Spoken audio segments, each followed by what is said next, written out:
Here.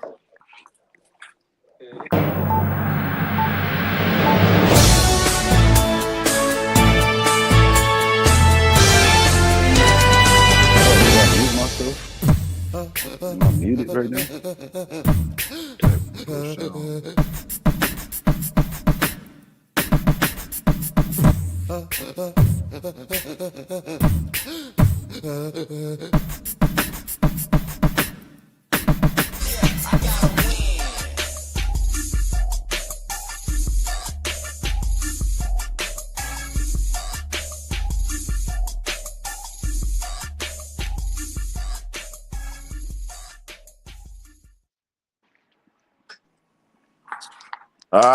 Yes.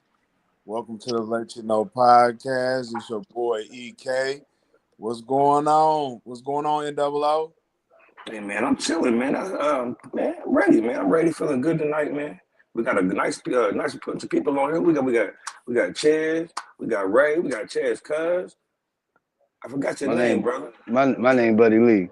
Buddy, that's what it was, Buddy Lee. Thank you for coming with us, Buddy Lee. Paul. For sure. Well, yeah, man. I'm excited about it. We got some nice, decent topics and some videos and everything we got to talk about. So we're gonna get into that as well. Let me start off. We're gonna start off with a video, man. I want to start off with these Lego War videos. I don't know if y'all been paying attention, but some nigga from Iran been dropping these like diss videos towards America and shit. Shit crazy, man. But he talking about everything that's happened, that's really going on over there. He said we're not really getting the real news. So I'm gonna play one of these videos. Let me find the first one here, and then we're gonna get into some nigger shit.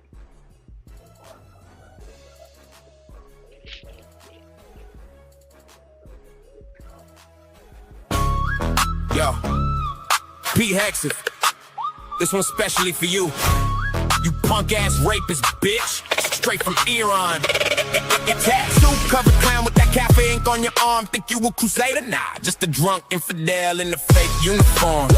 Chain to kill all Muslims, wasted in the hotel lobby. Sexual assault settlement in Monterey. Blocked the door, took a phone, paid her off quiet, cause Me Too was on. Now you secretary? What a joke, bro.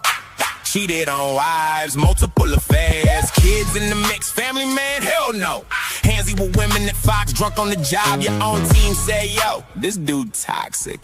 Couldn't even guard Biden's inauguration, your own military said next. Book called American Crusade, dreaming holy war, but reality check. You just a failed vet, turned TV clown, slipping on your own mess. Trump picked you cause you kissed the ring, but wait, funny part ain't coming. The dude you sucking up to for that secretary gig, Trump himself was Bill Clinton's top cocksucker, giving blue jobs back in the day. Real talk, you out here blowing for access, but he the original BJ Queen. You thought our missiles max 2,000 kilometers? Cute, rookie mistake. We hitting the bow, worshiping Epstein Island crew, the ones who hurt the kids. Revenge for every American soul you and Trump's dirty crew oppressed and did. We taking payback for the girls, you broke the wives, you broke the Muslims you hate. Every victim screaming in the dark. Iran got you on. He talking good shit. You threw everything at us, all your cards, all your might. We still operating on 10% power, laughing while you fight. We see everything, know every secret, every dirty Epstein link you hide. Where you least expected, in the shadows we ride, in no place to slide. This ain't full force, just a warm up, Persian flow with the wrath. Pete, you done roasted raw. Iran sending this heat, feel the math. Drop the mic, infidel clown, we coming.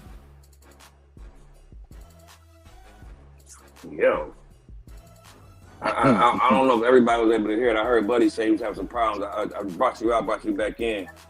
I heard it. Everybody to hear that? Some people can hear I that. heard it. I heard it. No, I heard it. Sound like a threat to me. He was talking shit. He talked stuff. Oh my gosh, like my mouth was just open. Like, what?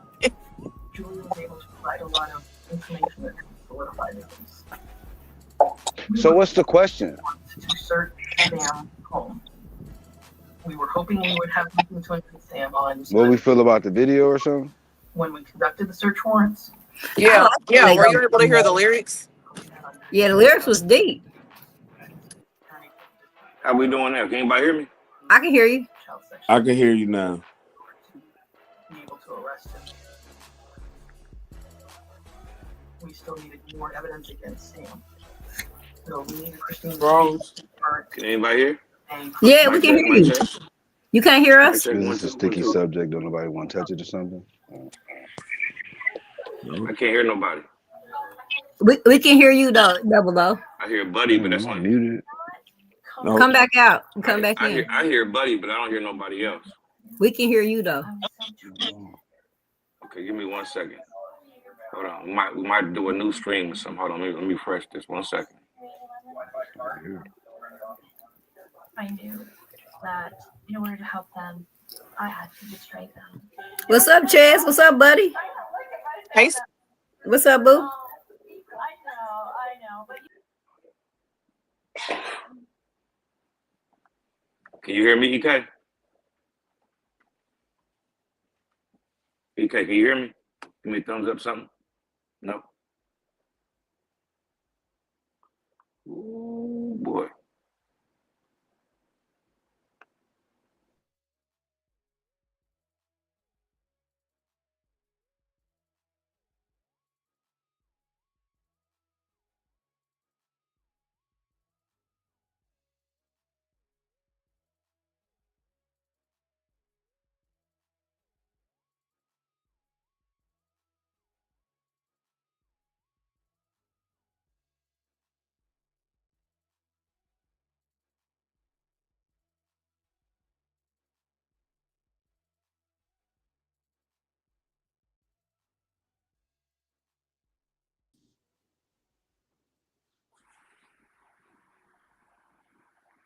gave us all this time to interact. How we doing? Can you hear me? I can hear you. Can you hear me right? I can hear you. Okay, so I think me and you good. I'm trying to get everybody else on here. Can you turn the TV down in the back? I can. My bad. I guess you would say Sorry. that I was the art director. Is that better? Can you hear me right? I can hear you now. Yeah. All right, I think we're good. I think we just needed to get back on that screen. You there, buddy? I'm here. What's going on? I think everybody good. Everybody can hear everybody? Yep. All right. So we saw the video. Chaz will probably be on here in a second. We saw the video, heard the songs. I heard Buddy say he thought it was too touchy for people to speak on. You said or something like that? No. I everybody got quiet as hell. I was like, okay. Anybody gonna say nothing? Maybe my phone was messing up. You know I didn't know if he had something to say. If he had wanted to add a question to it or something. Who, me? No, I'm talking about Double O. I ain't know like if it was a question. I saw that and basically when I read up on it, the dude Rex that they talking about, he just got hit up with like another rape case or something, or killed like 8 women or something like that. The dude that he was talking about definitely got a crazy profile. You know more about it than I do. Excuse me. You talking about dog in Iran, right? His name is Rex. What was his name? Rex. Give me 1 second. Let me get this guy's name together. I like the Lego videos. Why? I like Legos too. I like it I put Legos because together. if you know I like it because if you know history and you did some research, you know what they talking about. That's why I like it. And they talking facts in that shit. That's why I like it, because I know history. I research history. I'm a scholar of history. So what they send in all them Lego videos is current information, is accurate information, and it's truly shit that's happened. And all these countries that they put in the background and all the stuff that's going on, these missiles and shit like that. That shit really happened. And I like it. It's informative. I like Legos because I put Legos together. Oh, that's what's up. I'm a master builder. You feel me? The dude's name is Rex Herman that they were talking about. I guess he's like I said, he murdered like 8 people. He's like a serial killer or something like that. But I don't know. A serial killer where? What did it say it was? He's in Gilgo Beach. It's a Gilgo Beach case. Rex Herman pleads guilty to the 8 murders in Gilgo Beach case. The guy that was laying bodies along Gilgo Beach? Yeah, the Gilgo Beach case. And you know, I watch criminal and crime shows all the time, so yeah. So now that just came out, I think, to either today or yesterday. So like she said, it's updated. They drop these joints all the time. That was the newest one I had. I got another one that's even shorter than that one.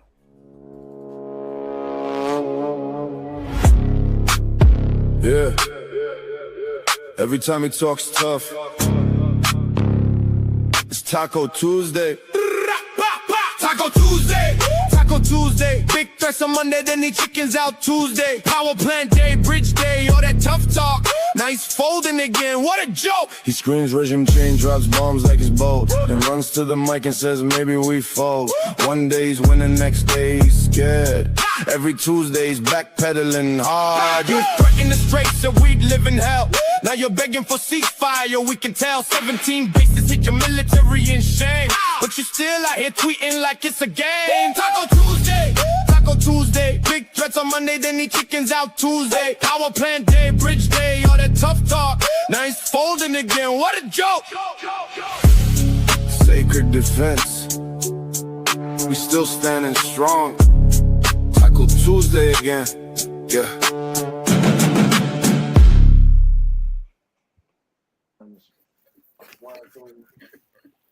Shit be banging too. I came in front.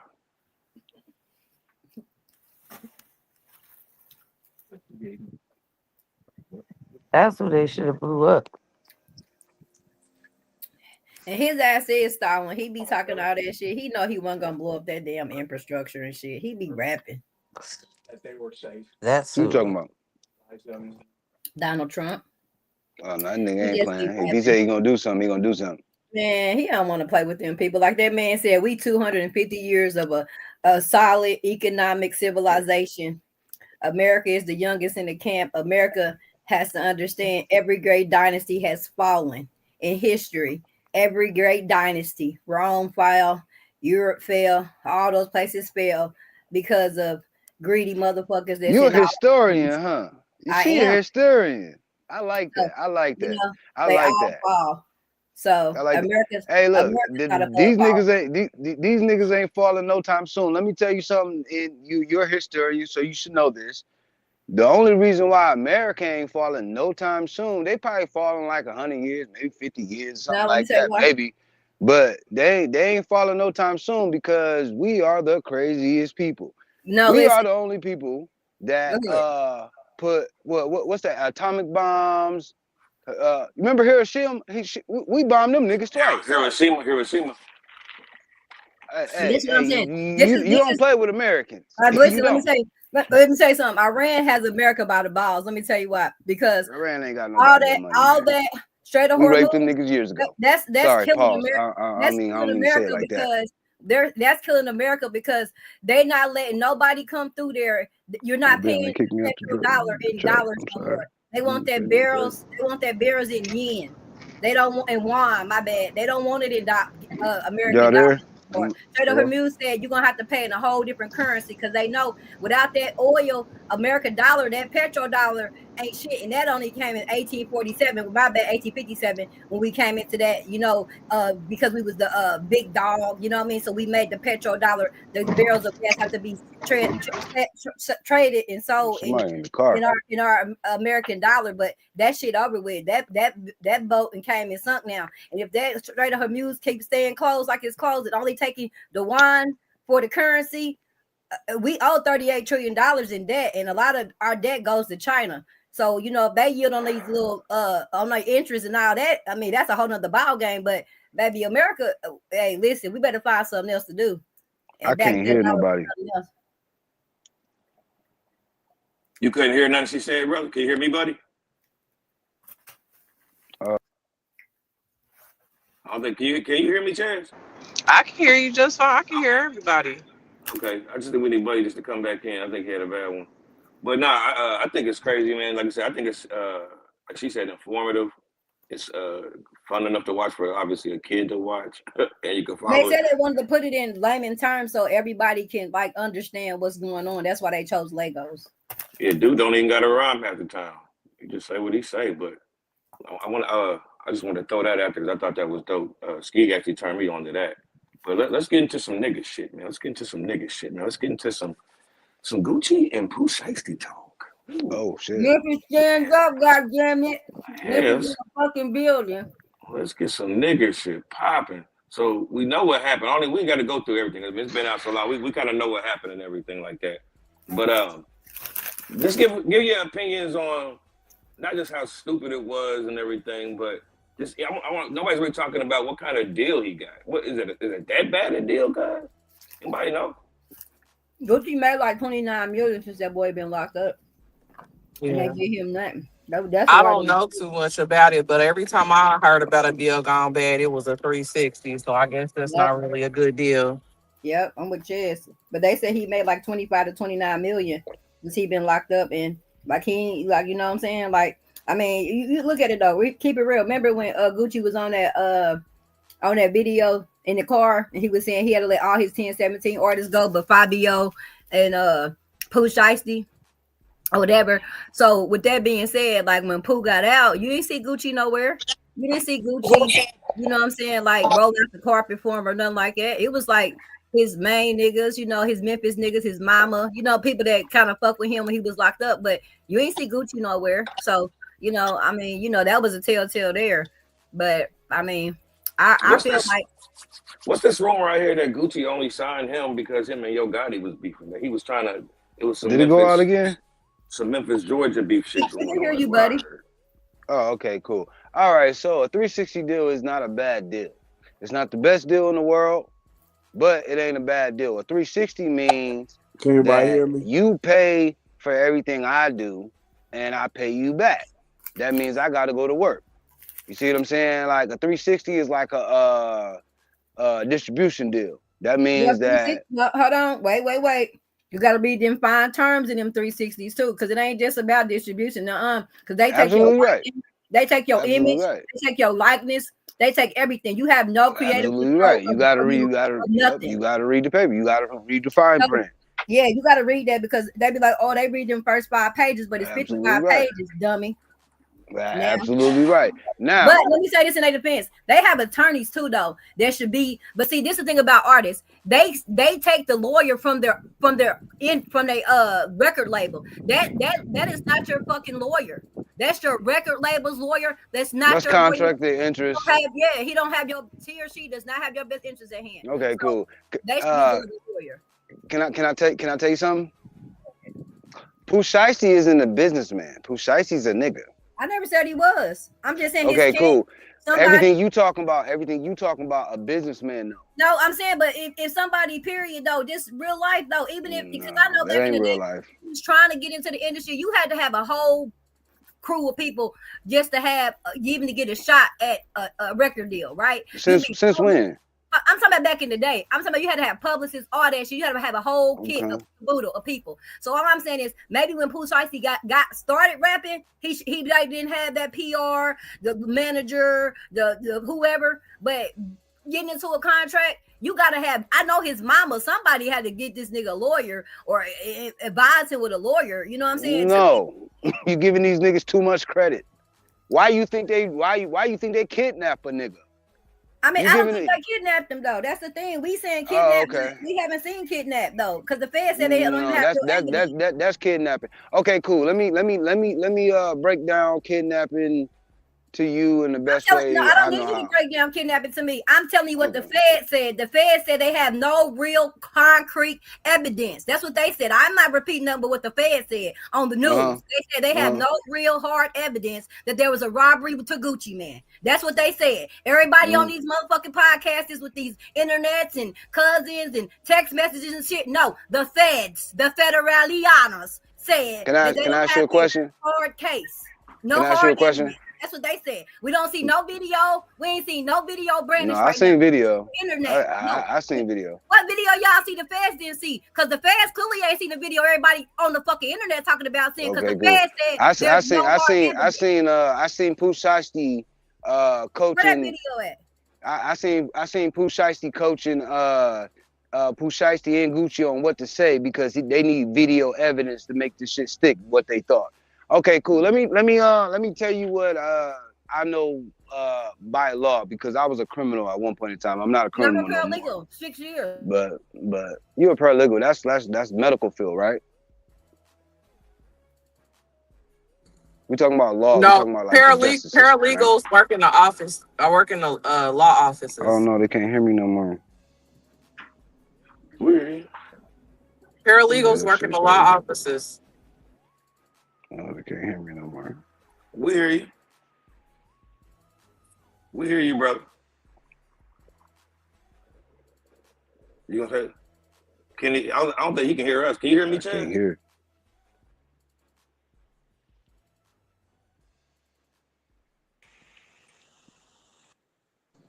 I can hear everybody.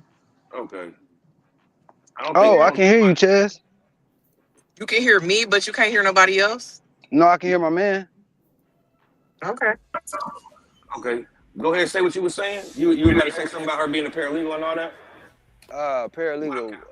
Paralegal. What's that? What's a paralegal again? Give me the Oh my definition. God. Oh, okay. Skeezy, you want you to Jesus. tell him what a paralegal is. You don't know what a. Hold Can you on, explain I'm what about a to tell. paralegal Hold is? on, wait. I'm trying to get back to the thing. A paralegal, baby, is a professional that works aside of Keith, can you hear attorney. me?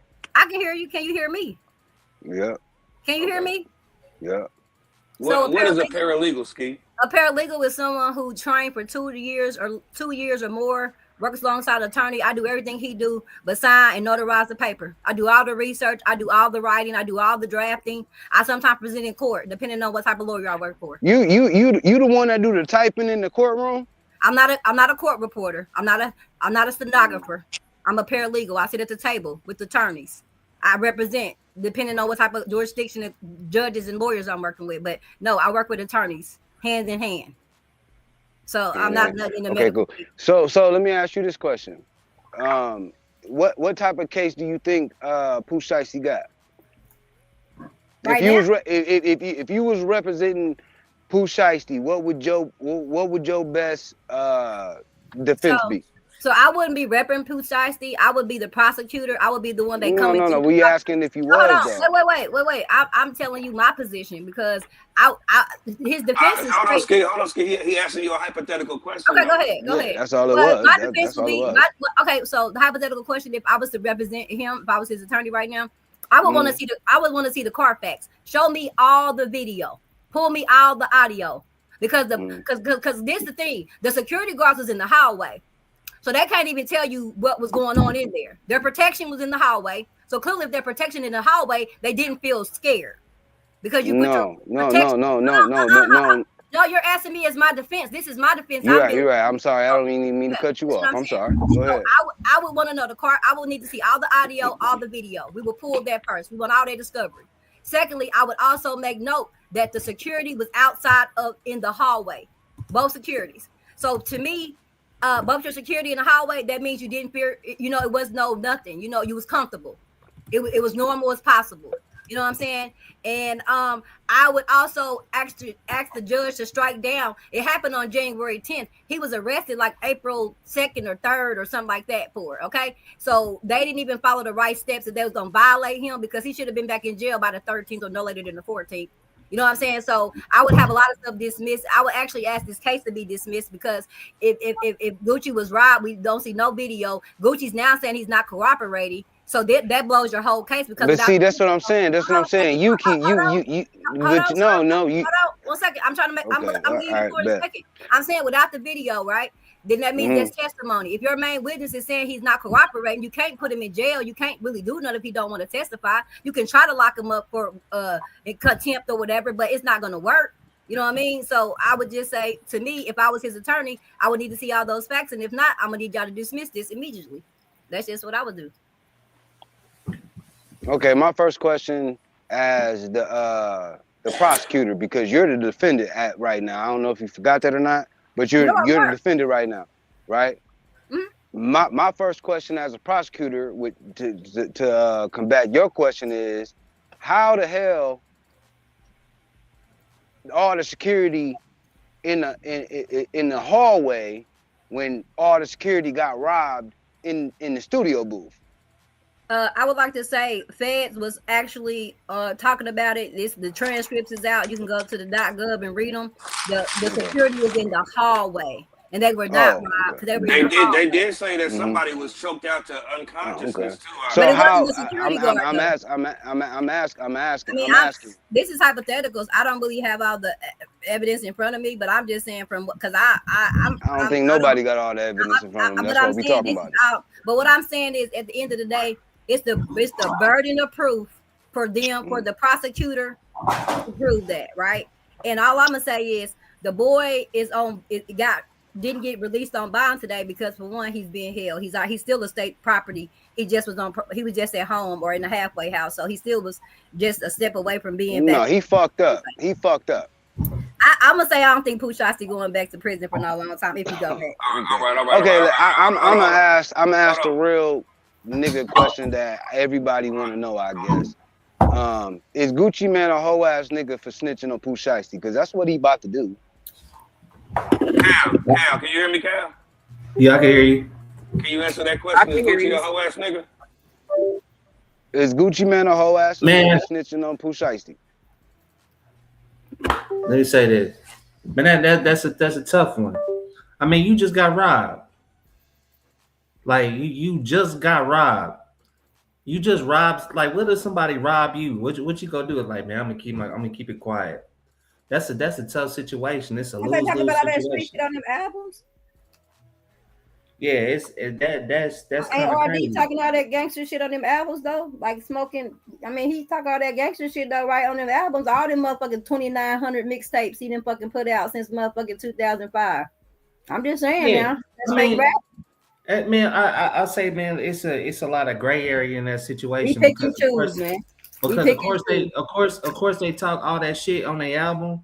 Like, look at that, they talk all that shit on the album, but it's like, you know what I'm saying? Like, it's a lot of cases that I seen come across where it was just like, what if? Because like we talking in theory, we talking from the outside. What if we was going through that situation? That nigga just, you know what I'm saying? Like, a motherfucker just whooped your ass and held you at gunpoint and took all your money, just robbed you blind. And you want to fuck them up, first of all. You just gonna be like, you want the worst for them at this point. So it's just like, are you going? The question is like, put yourself in those shoes. What would you do in that whole situation? Like, you just got robbed by somebody. That ain't even a real good wop. I have a perspective. Go ahead, Jen.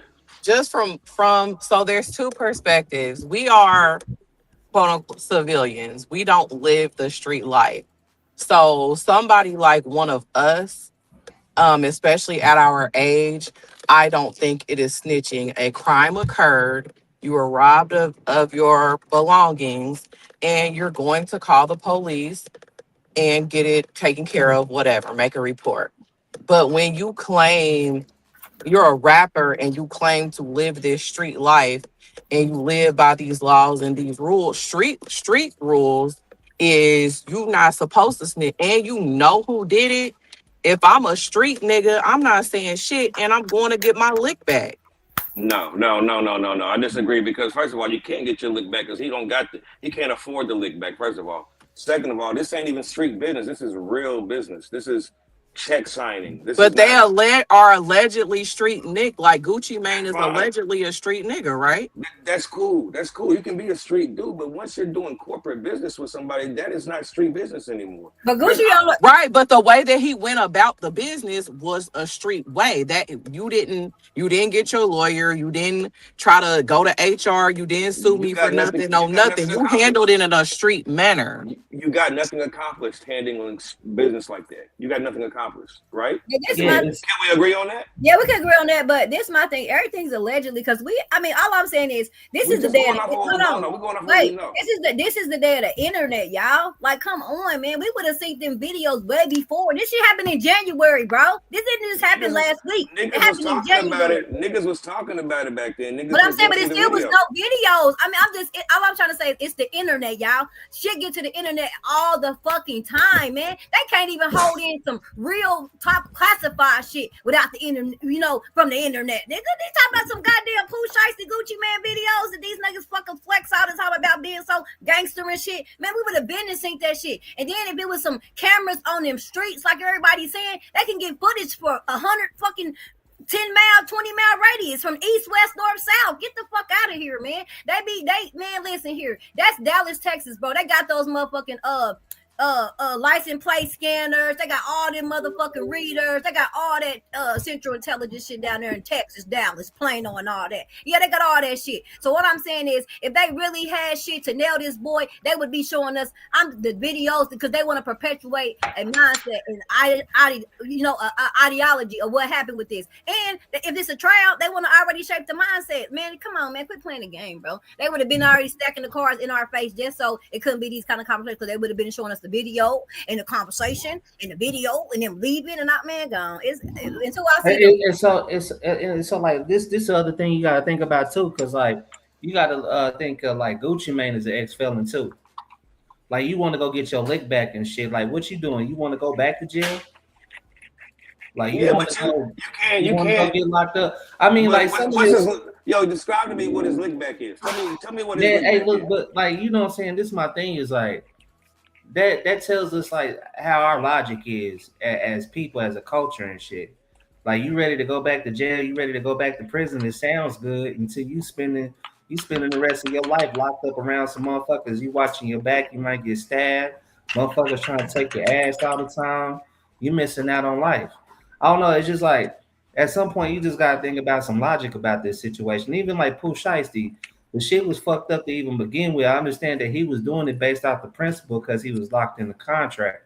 But was it necessary to risk your life to go back to jail to do this shit? Like, it's crazy. He'd have been better off smoking, Gucci Mane, to be honest. Yeah, I mean, and I disagree. But I just feel like street niggas, they don't think about that shit. Like it's all about the principle. Like, yeah, I understand. You know, you calculate that shit. I know it's a possibility. I'm going back to jail, but it is what it is, and I'm standing on it. I would say some motherfuckers feel like it's about principle. Some people don't give a fuck about the other shit. I mean, it would sound logical to us, like Chad said, civilians, regular people. We not, in the streets or whatever. We not, you know what I'm saying? But for those, like them, you know what I'm saying? I'm just saying, They don't think like we do. They really take them principles to heart. Let me ask you this. You know what I'm saying? Like, hold on 1 second, Cal, real quick. And I want everybody to answer this because everybody might have a different answer. I'm gonna start with Ray because Ray been real quiet. We've been jumping around. I'm gonna start with Ray. But what do you consider getting your lick back in that situation? What would be your lick back?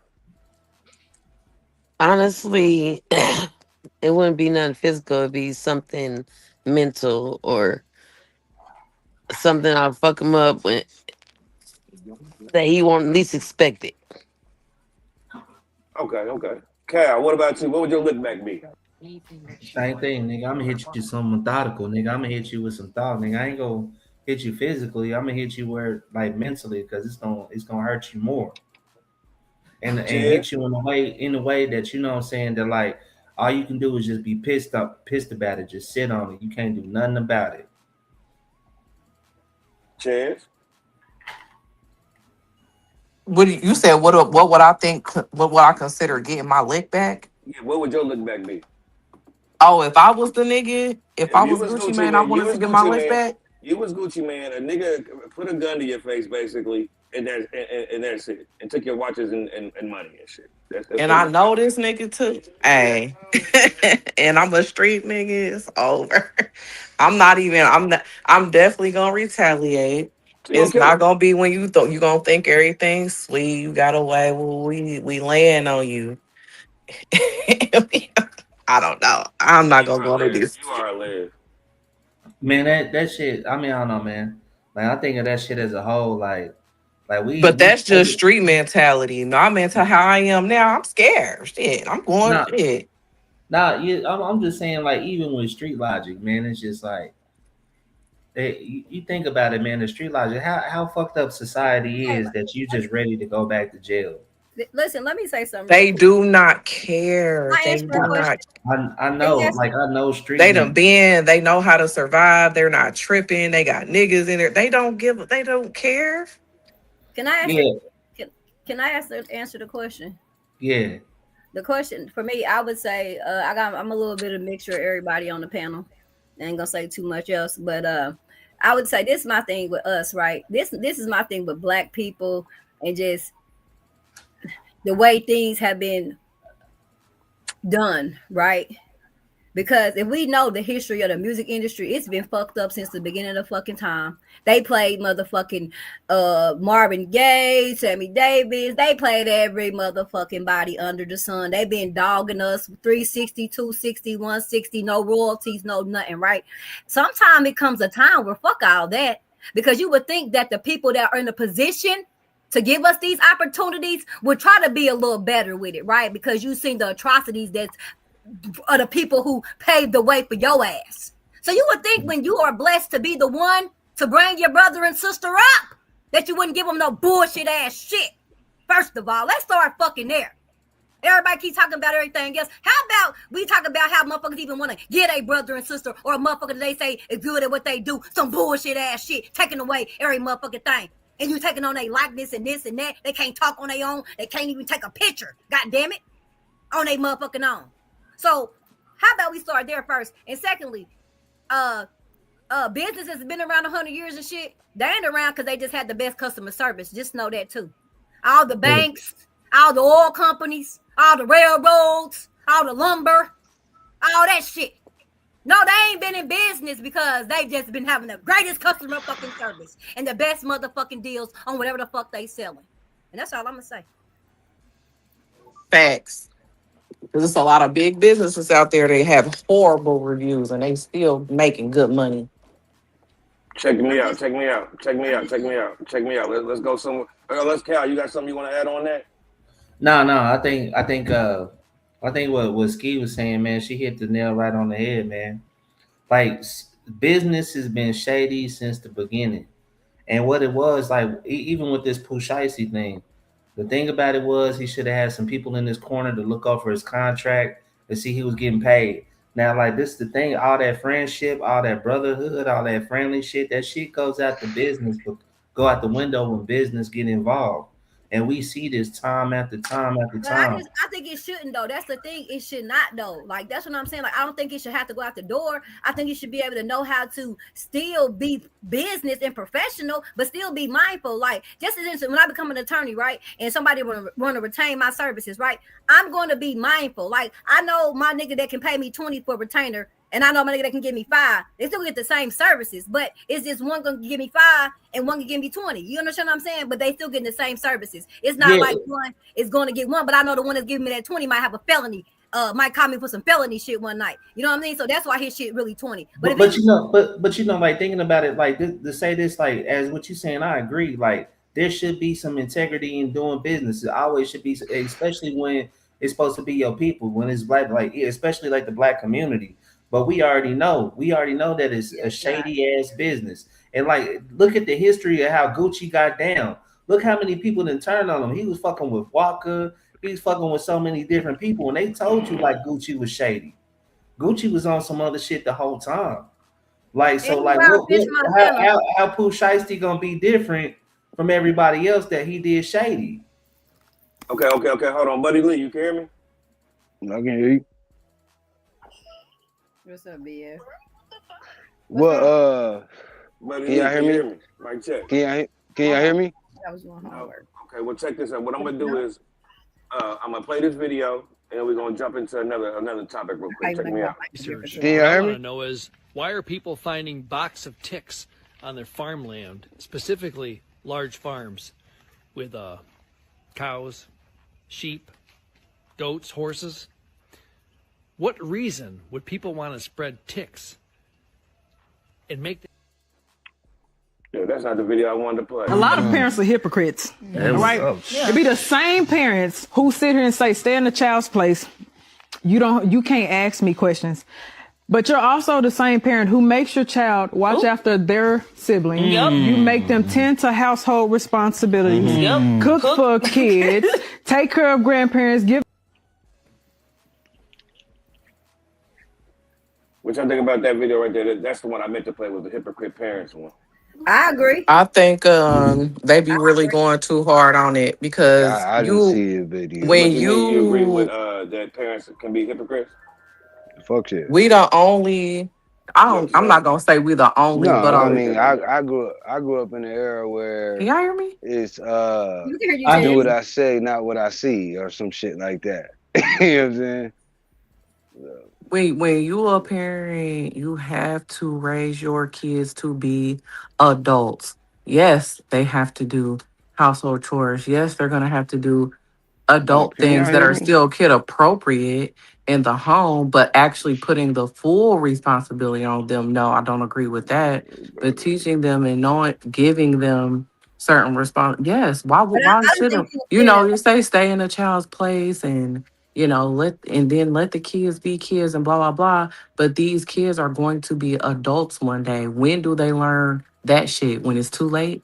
No, I agree, but Chaz, but I think she talking about bitches who don't fucking do nothing but just all the kids do is the cleaning, all kids do everything. Because I be seeing that shit all the time. I ain't just talking about women like real women who make it make sense. I'm talking about bitches who sit from the couch or the room or the motherfucking phone. Hey, put the baby down, put the pack of meat on, brown the meat, put the baby in the tub, wash the tub out, bitch. You over here texting and arguing with nigga on FaceTime, bitch. This is your 3-month-old, bitch. This is your 2-year-old, bitch. This is yours. No, I think that's what she's talking about. I don't think she's talking about like what you're explaining. I think she's talking about Okay. who really just don't do shit and their kids do everything. Like I have somebody in my family that I know that's like that.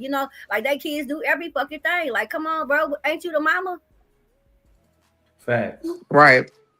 Some cheat like there's a fine line between being a parent and treating your kid like a slave, like making them a maid. Right. And it's Yeah, like that ain't cool. But there, that's what there's she's there's talking about. there's a fine line because there's things that's teaching them like values and shit. That's what But you Chad's also talking got to be a parent at the end of the day. Like no matter what, you still like you teaching your kid to be grown or whatever. Too. I mean, you want to teach your kid to grow up. You want to teach them life values and all that other shit.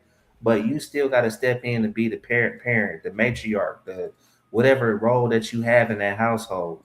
You know what I'm saying? You set the example. Like the kids do see whatever that you do, good or bad. The kids follow that by example. Like there's some households where they put it all on the kids, and that's not right because the kids should be able to just be kids at the same time.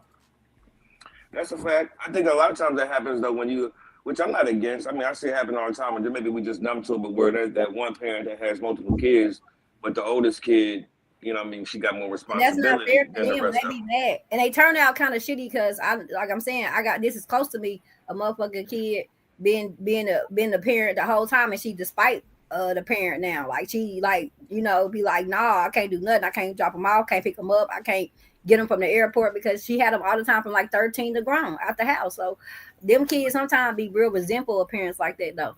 Yeah, and they be resentful of the kids because you know what I'm saying now they see like because what happens is like those kids that have to take on that parenting role, that leadership role, they feel like everything is stacked against them while the younger kids are being treated like baby, but they get the princess treatment, the prince treatment. Let's keep it P And though. they see that shit.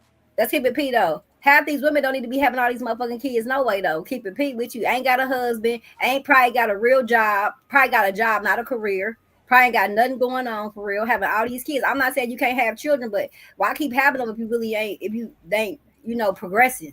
You just Mm-hmm. And they level. don't believe in abortion because they don't believe in abortion. That's going to be the answer more than likely. But it's I mean, like, I no, mean, that would be the answer to okay, solve the problem, so in that's my cool, opinion. but wear condoms then. If you don't believe in abortion, then shit, pull out, jump off. Shit. You there's said Swallow too wear the much what? mother. Wear contraception what? out here in these streets. Right. I It's too mean, much.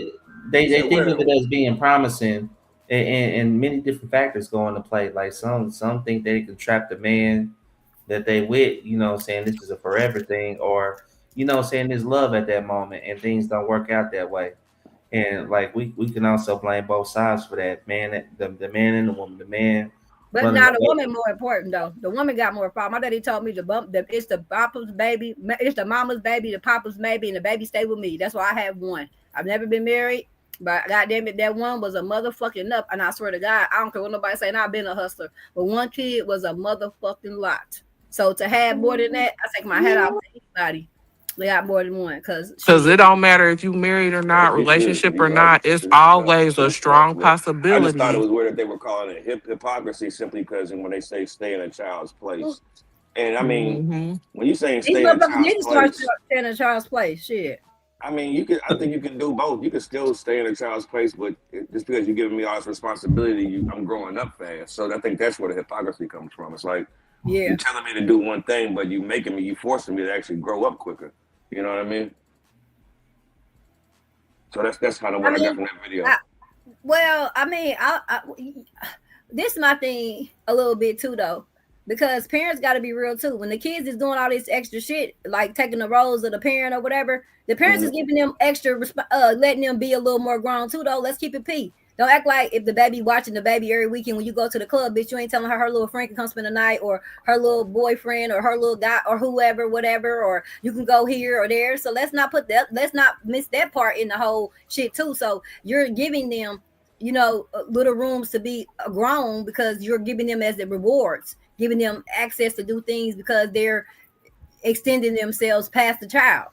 So you're giving them extra, or you can stay on the phone later, or you can do this, or you can go that, what they really wasn't normally doing that much or at all, really. But now that you want to sweeten it up and don't look so bad and don't look so shitty, oh, you can go over to Keisha's house that got 10 brothers and mama a crackhead.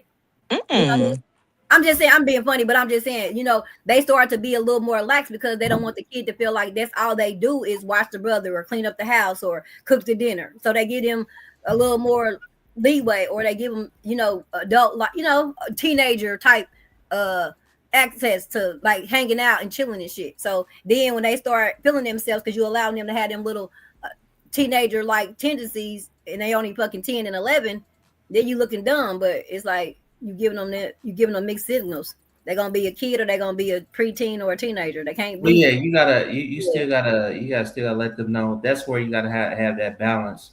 Like, saying teach them how to, help them grow to become eventually, once they get out there, you give them a good head start, but also be that parent at the same time.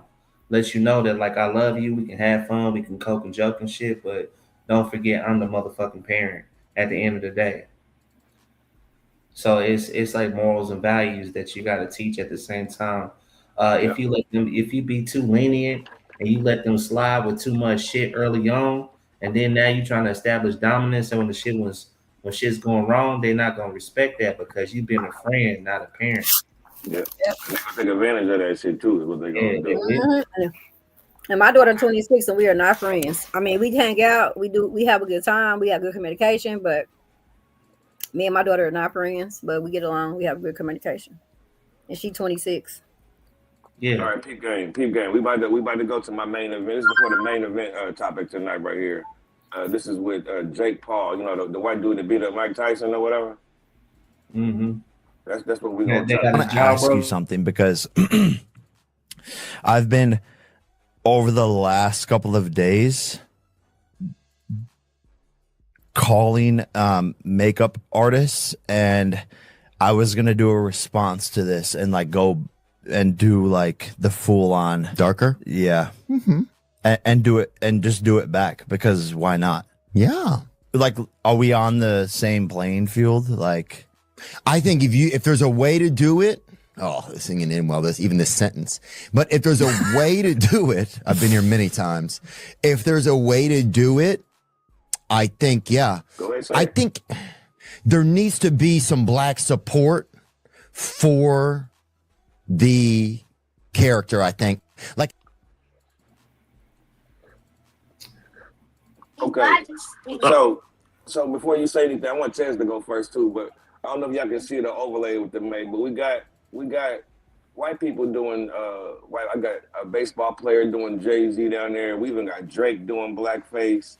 We got a lady and another dude over there doing Jay-Z, a white lady podcaster doing Blackface. Then we got the originator, back in the day where it really came from TV and the acting. We got what's his name? Nigga that played Iron Man. What's that nigga that played Iron Man's name? Robert Downey Jr. Yeah, we got him down there. And then we got it over here on the whiteface. We got Drewski a few times. We got Dave Chappelle did whiteface, the classic white chicks. We got Eddie Murphy up at the top, right? So what's up?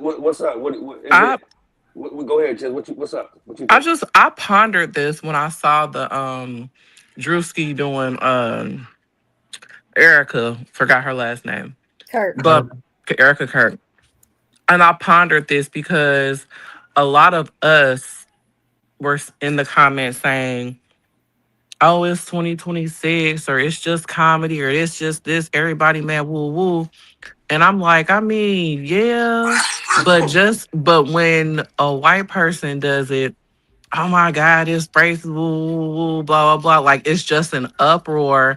And when you say it's 2026, like, when are we just going to, if they're not, well, I guess you don't really know if they have racist intent behind it. But if someone were to do the exact same thing that Drewski did, is he's still mocking a white person?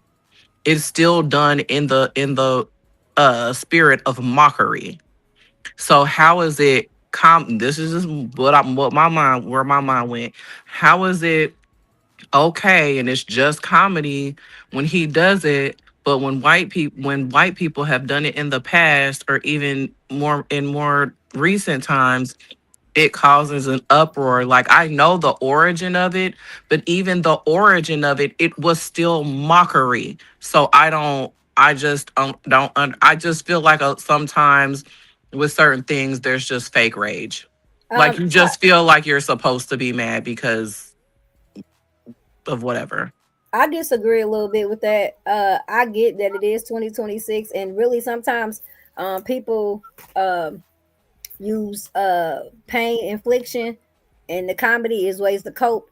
So I mean, they started with the shit right first, right? Just I mean, they started with it first, right? So us using it on and mocking them, to me, I feel like it shouldn't be an issue, right? It shouldn't be an issue. But they started it, made money off of it. We're doing it as comedy. He made a little money off the skit. I guess I don't know, because I don't know if he streamed it. However, he might get his you know what I'm saying? And if you listen to what Jake Paul said, he basically was saying he only doing it because Drewski did it. He's like, well, if you can do it, he's like, well, I can just do it back. If you listen to what he said, he's basically he's testing it. But you're testing it only. See, it'd be one thing to test it. See, Drewski has a message with what he said with the Charlie Kirk shit, because Charlie Kirk got a holiday. Hold on, whoa. Hold on. I don't mean, I don't. Okay, let me done say it like 3 times. This is like his 3rd time doing whiteface. Okay, so now let me not say that per se that it's a message, right?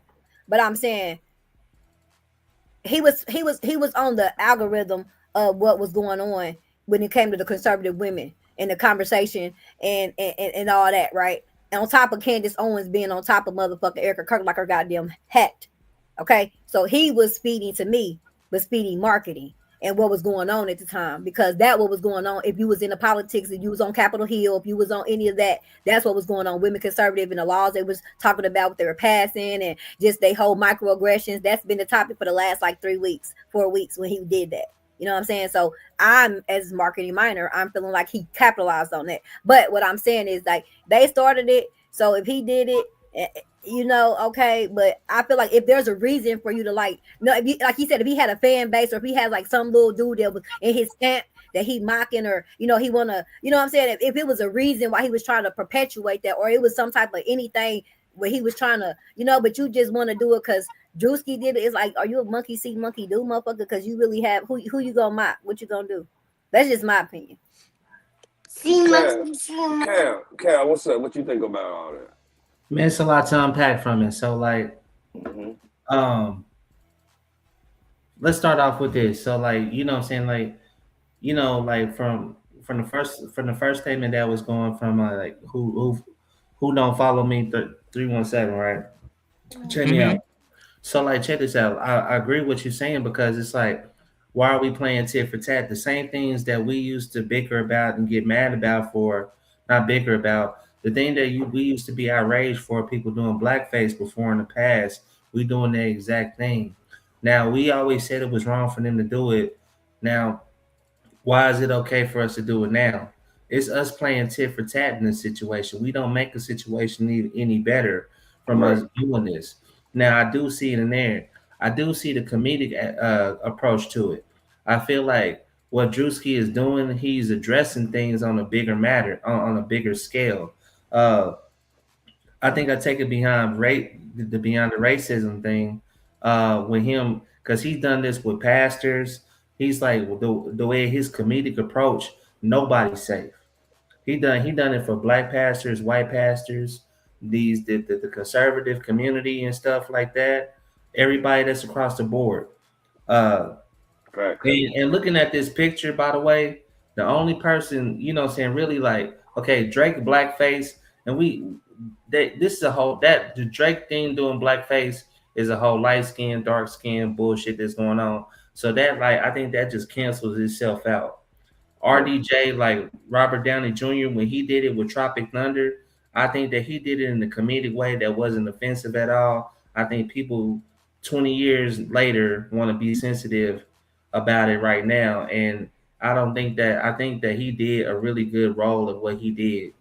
Like how he played it, they calculated and they did that correct. I don't see anything that was racist that came out of it. What he did was like, people got to watch that whole fucking movie all the way through to see how he played it, how he played that, and it wasn't even wrong whatsoever. That's my opinion from it. Altogether, it's like, when we gonna stop doing this shit? When we gonna start looking at it as comedy and having fun? And then, like, when people was trying to reach out to, when Jake Paul was trying to get the makeup artist to do it, I think the people that were trying to do the makeup for Jake Paul was kind of like, "Hey, I don't want to do this for you. But I know you want to be funny, but this ain't right, because the way how you want to do it ain't gonna land for you." See, Drewski is funny.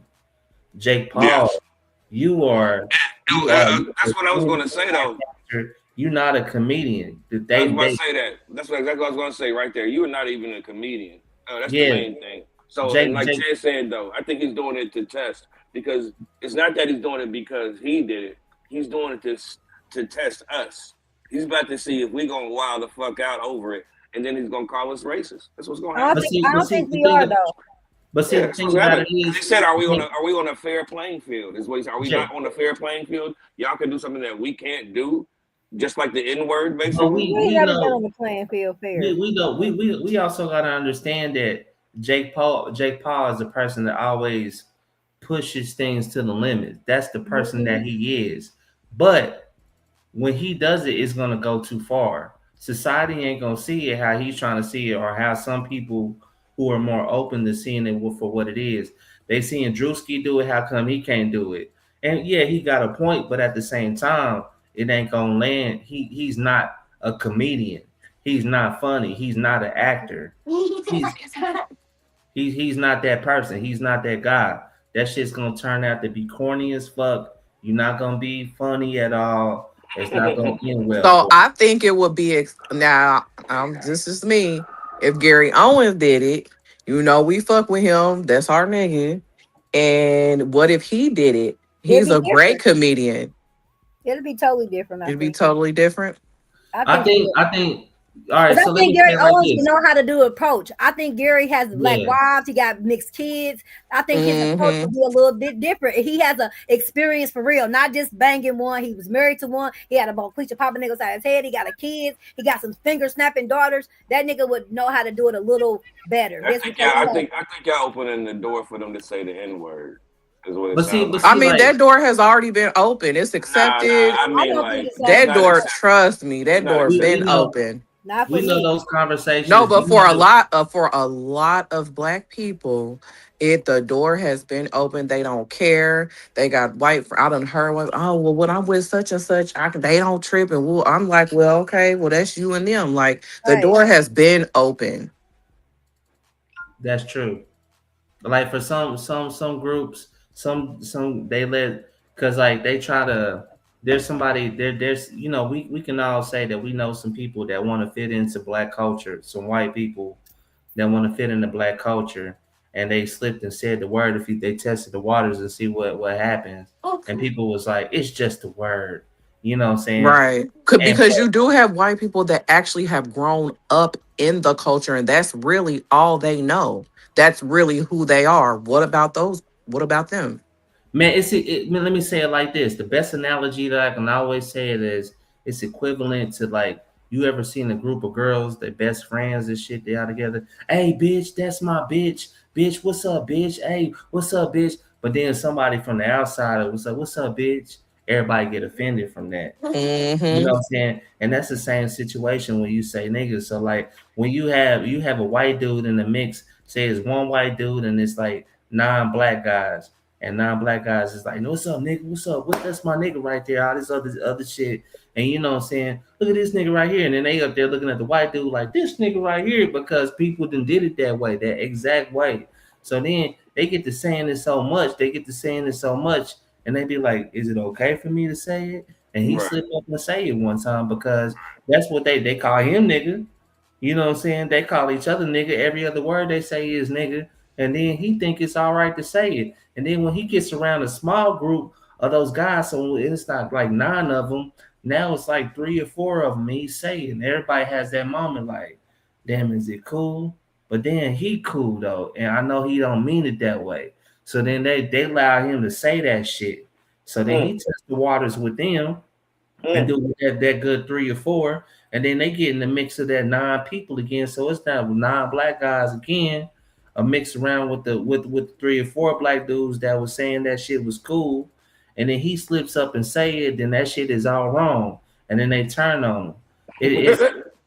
It's a touchy subject. Hey Q, how you doing tonight, girl? Oh, I'm doing good. How are you? I'm doing well. We talking about this blackface versus whiteface thing where Jake Paul was doing an interview when he was basically saying, are we on a, I'll play. I think I still got the video. Let me play it for you real quick so you can see what's going on here. And Jake Paul's the guy that beat up Mike Tyson, just in case. Man, I want to ask you something because I've been over the last couple of days calling makeup artists, and I was gonna do a response to this and like go and do like the full on darker, and do it and just do it back because why not? Yeah, like, are we on the same playing field? Like, I think if there's a way to do it, singing in well, even this sentence, but if there's a way to do it, I've been here many times. If there's a way to do it, I think there needs to be some black support for the character. I think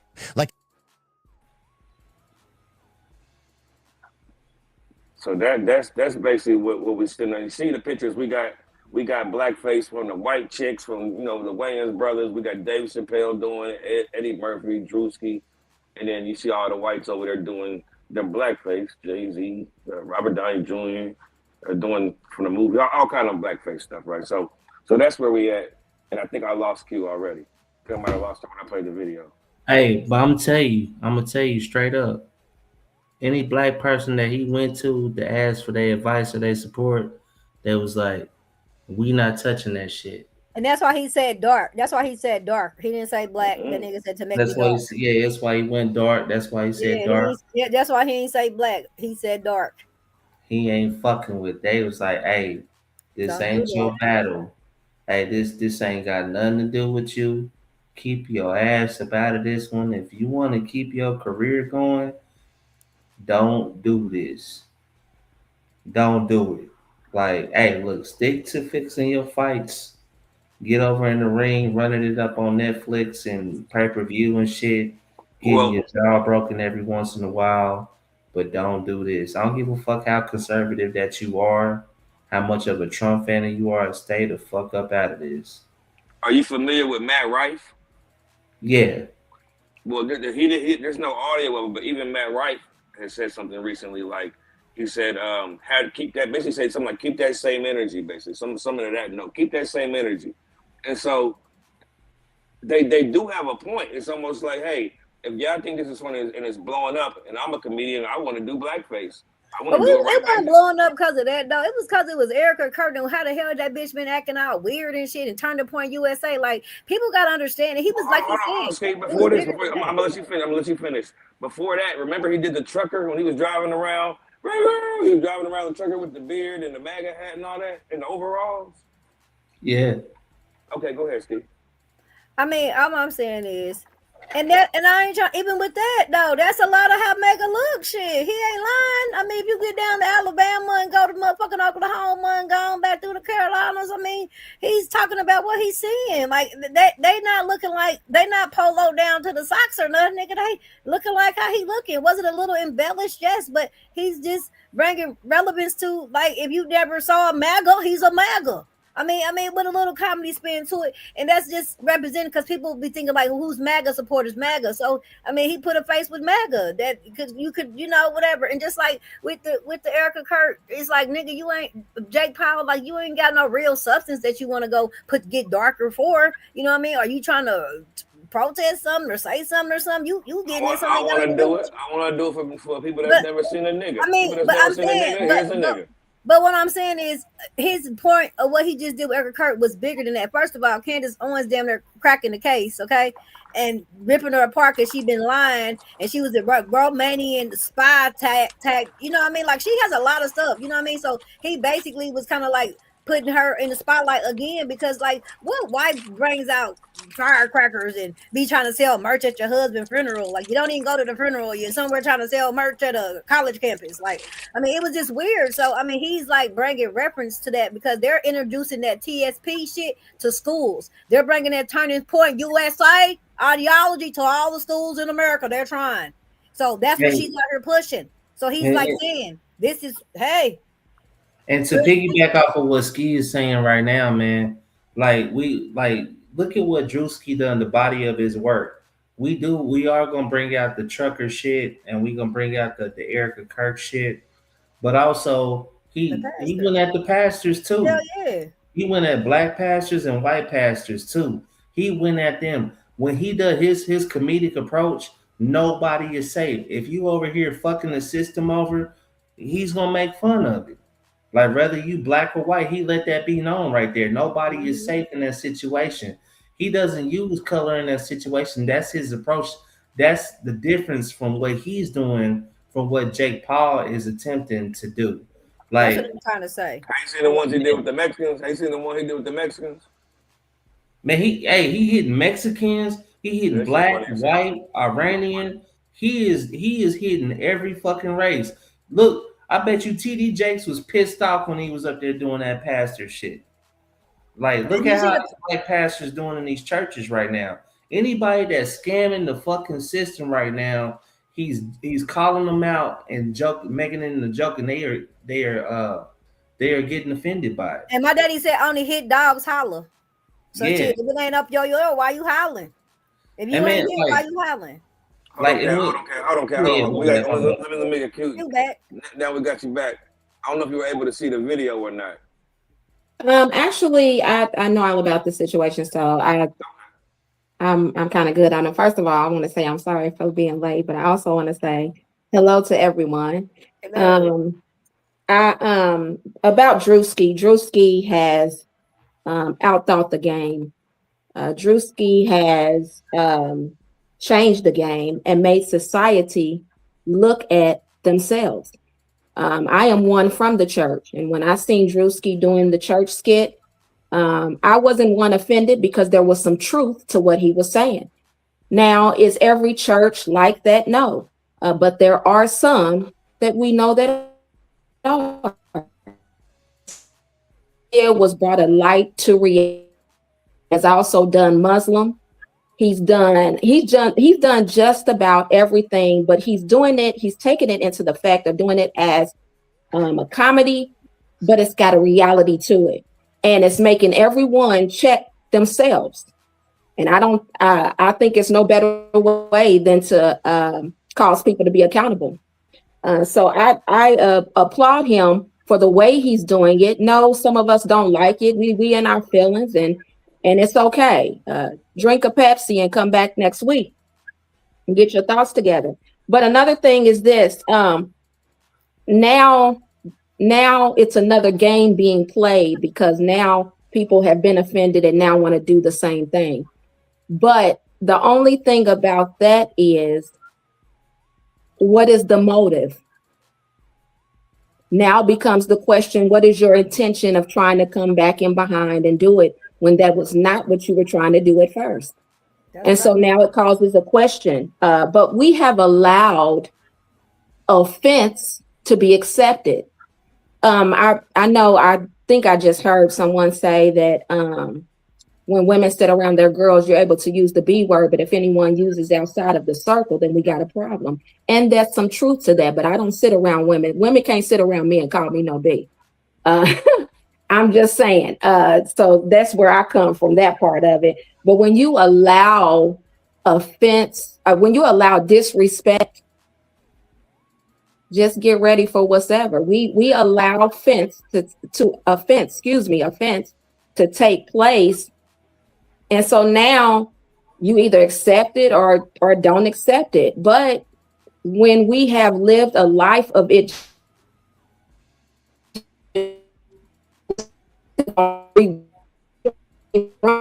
that ain't even.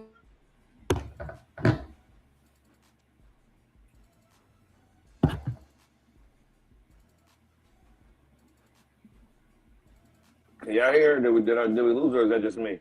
No, It's getting choppy. it's getting choppy. Oh, I was You choppy. be choppy, but I want you to preach though. Yeah, you was chopping it up, and it got a You little preaching. robotic on us. You was You talking right though. preaching, like say what you like. We need you to eat right now, so I need you to finish. We can't even hear you right now, but we need you to finish preaching now. Oh, really?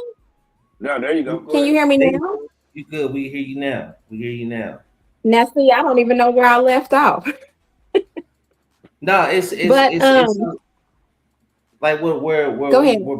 before you got choppy, where you was at was talking about like the differences, like how everything, like you was kind of like bringing it in, you was reeling everything into where things is how we allow things to be Offensive. we allow How we allow the disrespect to offense. be in.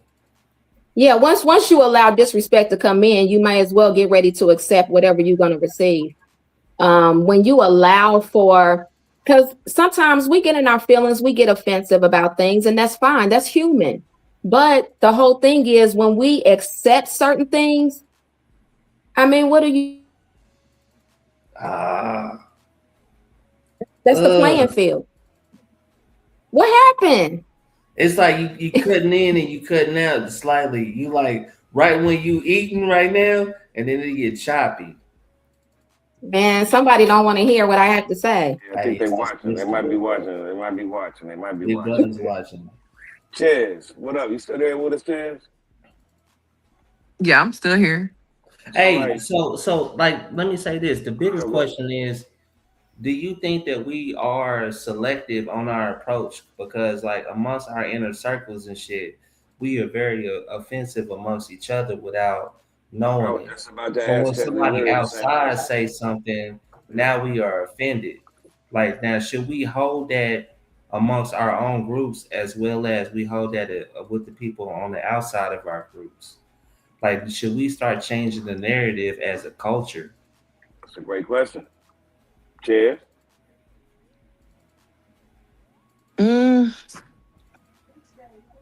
I don't feel like I'm comprehending. Can you say it one more time, please? So like let me say it like let's go back, but like reeling it back to saying like the bitch reference, right? You know what I'm saying? When you got a group of girls together, they call each other bitches. Hey, that's my bitch, nah, this other shit. But say like somebody from the outside be like, what's up, bitch? Everybody get offensive by that. Now take that, you know what I'm saying? We made that bigger, like, you know what I'm saying, like back when I was saying that analogy later on, as much as people say nigga and all that, like, should we now start to change the narrative and hold the accountability for everybody? Should we just change the narrative as all because there's some, let me say this honestly, there's some things in Black culture that hold us back system, you know what I'm saying, in a way that we don't even realize. Like when we go back to the Pooh Shiesty and the Gucci Mane shit and the snitching shit, like it's our mindset. And I think that we become crabs in the barrel for our own selves with having this logic and this mentality. Like when will the point where we will start to come together and start to grow as people? You know what I'm saying? Like we understand, we acknowledge that the things is right, but when you see Like when people come and look at a bunch of hip hop videos, when they look at a whole bunch of movies and they see that how we interact amongst each other, we know that it's okay amongst us. But once we let, like, it's like welcoming a white person to the barbecue and shit. And they see how we interact amongst each other, how we mingle amongst each other, and they Right. feel comfortable with saying that. But Right. amongst the moment, and I'm not saying that is right at all. I'm not saying it's right whatsoever. But I'm just saying let's think about what kind of platform are we setting? We making it seem like it's okay for us to be this shit. Like, you know what I'm saying? I go back to listening to watching the I'm a big Richard Pryor fan. He said that he used to say nigga all the time. He went to Africa and he came back and he was like, I don't even want to say nigga no more. Like is that something that we should start trying to change and start using as a derogatory term? Or like what how I mean this is I just think something. it's all on to keep it real before you say that. I think it's already changed because I hear niggas saying bro more than anything, bro and twin, bro and twin, and them that replaced all Nigga. that. Yeah, I Yeah, can't stand bro. I think that like can we gradually get beyond that, you know what I'm saying that word all the time. But why? So this is what I mean by why. I think Why does it feel like we are always changing and conforming and have that if that is what we want to do, why can't we do that? Why can't we do that? So, and to speak on your analogy, when you talk about nigga or when you talk about bitch, of course we're going to feel some type of way when someone from the outside says it because you're not you're not that. Like you're when we say it. So if I get on the phone with my friend and I say, bitch, she know exactly what's getting ready to happen. She knows something. We know what kind of conversation it's gonna be. That is, she knows that I don't mean it in a derogatory way. But now if somebody else, another girl, she come up, she done heard me say it. Now she feel like she can say it. Girl, I don't know you. So it doesn't mean the same thing. And what type of context are you saying it? So I don't know. That's now just how I feel I'm about it. I'm I gonna think take it what you're on saying is this. why do we got to be apologetic about it? Why can't we just be No, because unapologetic I'm black in my Dr. so, Umar voice? so what I'm doing is trying to plant the seed and talk about it. You know what I'm saying? I just bring it up as a discussion because like, you know what I'm saying, when I talk to my homie, I'm like, nigga, you gotta hear this shit. I'm gonna say that shit.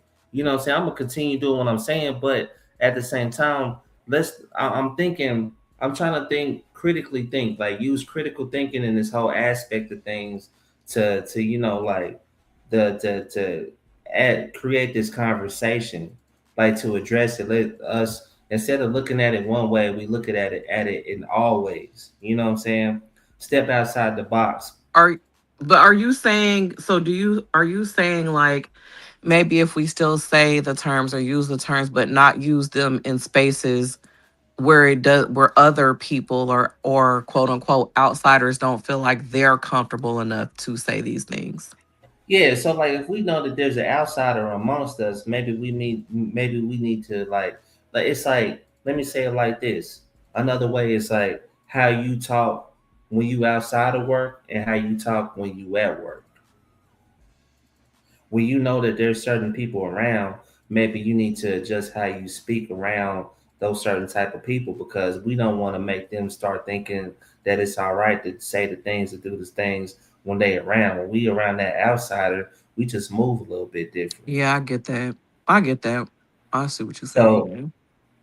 you know what I'm saying, that's where I'm kind of like you know what I'm saying, like now, to understand this, like I say this out just for discussion purposes and shit, because I know that even though I say these things, I'm still going, you know what I'm saying? Like I address let me say this, I address there's a big problem with rap as a whole in the rap culture because you don't see a Miley Cyrus and a fucking Taylor Swift doing battle songs and dissing each other back and forth.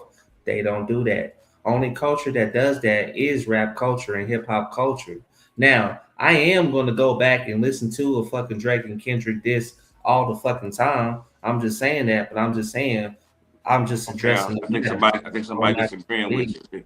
I think somebody disagreeing with you over here. I disagree a little bit because Taylor Swift and Selena Gomez and them bitches do be battling on them motherfucking songs. If you listen to them albums, them little R&B little hit bitch pip, my daughter is 26, baby. They do be on that motherfucker taking slugs and using their little names and all kind of little shit. They little Hollywood name, they inner circle names and little symbol. They do listening to that Taylor Swift, listen to Selena Gomez, the other little chick, what's her name? They do. But it's subliminals. We don't hear about that shit. No, it be subliminals too. It's subliminals to those who ain't listen to their album. I'm just saying, like, they just do it a different way. All I'm saying is, like, we just got flavor, and sometimes we just unapologetic, and we really just don't give a fuck. I'm not saying that we shouldn't do what you said, like, knowing when to put our hats on, what hats to wear, read the room, all that. We should know how to do that. That should be built into us just because we always had to do it. You know what I mean? Let me say this. Let me say this. When Selena Gomez and Taylor Swift go like, "You a bitch, but I ain't about to kill your career. I ain't trying to diminish your career. Fuck you, but I'm not trying to diminish your career." But they do. They argue. They little Swifties be arguing with each other. They be on the motherfucker arguing. Go on X one day and type in Taylor Swift and go down. How they be, bitch, fuck you, and B, and blah, blah, blah. And, she's not going to marry Travis, and he's Kelsey, and blah. Them girls be die hard. They know the girl, everything. And remember Justin Timberlake and Britney Spears was kind of going back and forth at one point, but not like the way we do it, though. I get what Carol's saying. And like you said, maybe we it's a different way we do it. Like, this is be like, I fucked your bitch. I'm gonna take your money. I ain't trying to be funny. This is why you got a whole fucking baby. Can I tell you something though? They do it a little bit different. Can I just tell you something though, a little bit? I just want to say this as a black woman and as a black person. How about, have we ever just sat back and thought like who we really are, and like how our flavors and just whatever. And I'm not saying the stupid, in retrospect, y'all, and perspective, right? But I'm saying, like, have y'all ever thought like who we are, our great heresy, like everybody having like certain characteristics and charisma and just having different attributes that's stronger than others, or just different kinesiology shit that make what I'm saying? Like, we have been the most studied person on the planet since they asked about Jesus. So I'm just saying, like, I get it, and we should, what I'm saying, but I kind of feel like Chad's a little bit like we always gotta be shapeshifters all the time, like and it's all on belief. They do the same thing, they just dress it up better. That's what I'm saying. Like, I guess we gotta dress it up better because they do the same thing we do, but they just package it differently. Yeah, so let me say this. I'm not saying change your identity, don't change how you are, be authentic with what you are, because we already know that black is authentic. Everybody follow that. Everybody wants to be a piece of that. Everybody bites off that every single day. Be authentic. But is there a way that we can approach that without tearing each other down in the midst of it? We can support each other, be pro-black, be everything, be comfortable being black because black is beautiful. Everything that's like how can we do it without tearing each other down in the midst of it? We are our own. We tear each other down before we allow any other culture to tear us down. We fight our own selves. Like, how can people band together without being so distant? Because like once everybody can like tear down that barrier and start to build a bridge, it'll be so much stronger. Everybody unified to be so much stronger. We already got the blueprint. We already know it. We got that shit from rock and roll, from blues to music to everything that fucking good, to the culture, from fashion to everything. It's already been established. Black culture has done that. We have paved the way for everything that fucking moves in every country across the world. But you know what I'm saying? We already know that everybody is against us. But once everybody start to come together within and become solid, nobody's going to be able to fuck with us outside. As much as they try to tear us, like people, like there's a way that everybody should be able to band together and become strong together without tearing each other down. That's my approach on it. When I look at hip hop culture, it's like, let's band together. Why should we be so against each other so much? Nigga, please. Please. But you know why? I mean, I don't know. I mean, I think we definitely have the capability and the space to do it. But all I'm saying is that I feel like Black people, because like what Robin said, you know, she said no, nothing we do. She said nothing we dress up and there be enough. It's always a problem, and I agree. But I just think it's time for us to move out them spaces where we even have that even it's something over our head anyway. That's what I'm saying. Like we need to, it's 2026. We need to be in spaces where we're controlling the spaces from who works there, who runs it. We are it's 2026 now. We shouldn't have to even work for nobody else. We should be working for each other. We shouldn't even have to be doing that. We should be doing it for each other so we can be with our pink hair and snap our fingers and, you know, have our chicken feet at the goddamn lunch break room. You know what I'm saying? Yeah. It's right now. But working for each other and appreciating each other's individual talents and not tearing and not treating each other like shit. We should be doing that, but see, we can't get on. But see, the thing with us is that we don't know how to allow everybody to shine. Right. We don't know how to let everybody. That's where I'm at. That's where my nigga please come from, because that's just too much to ask. You know what I'm saying? Because it's like that's the thing. We don't know. Everybody don't know how to let every people shine. That's the thing, or just even be. You know, everybody get a turn. You know what I'm saying? Like they don't even know how to share like we did back when we was 5 and 4 and shit, or even play telephone.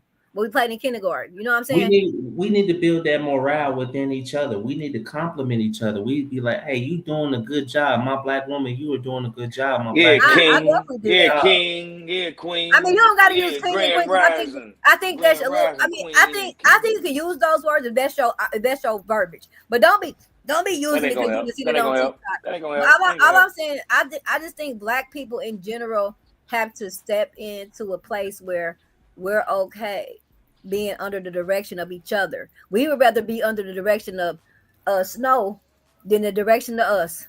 And we know it. And it's because we know that we ain't gonna be fair at the top. Because you're gonna have your favorites, your cousins, your whoever, your whatever, and whatever. So we don't even know how to be. Just, so let me ask Chaz. With Chaz, it sounds like, do you think we programmed Chaz?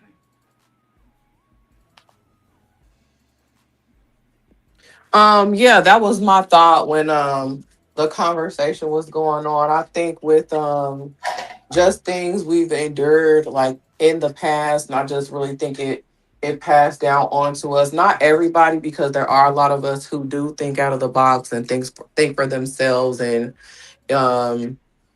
whatever, but I think for the most part, for the majority, is so programmed and to think a certain way and to respond to certain things and, you know, whatever. I think it's just in us, you know, and a lot of us, it just is. I can't even remember what we was talking about, but that's, you know, that's how it made me feel.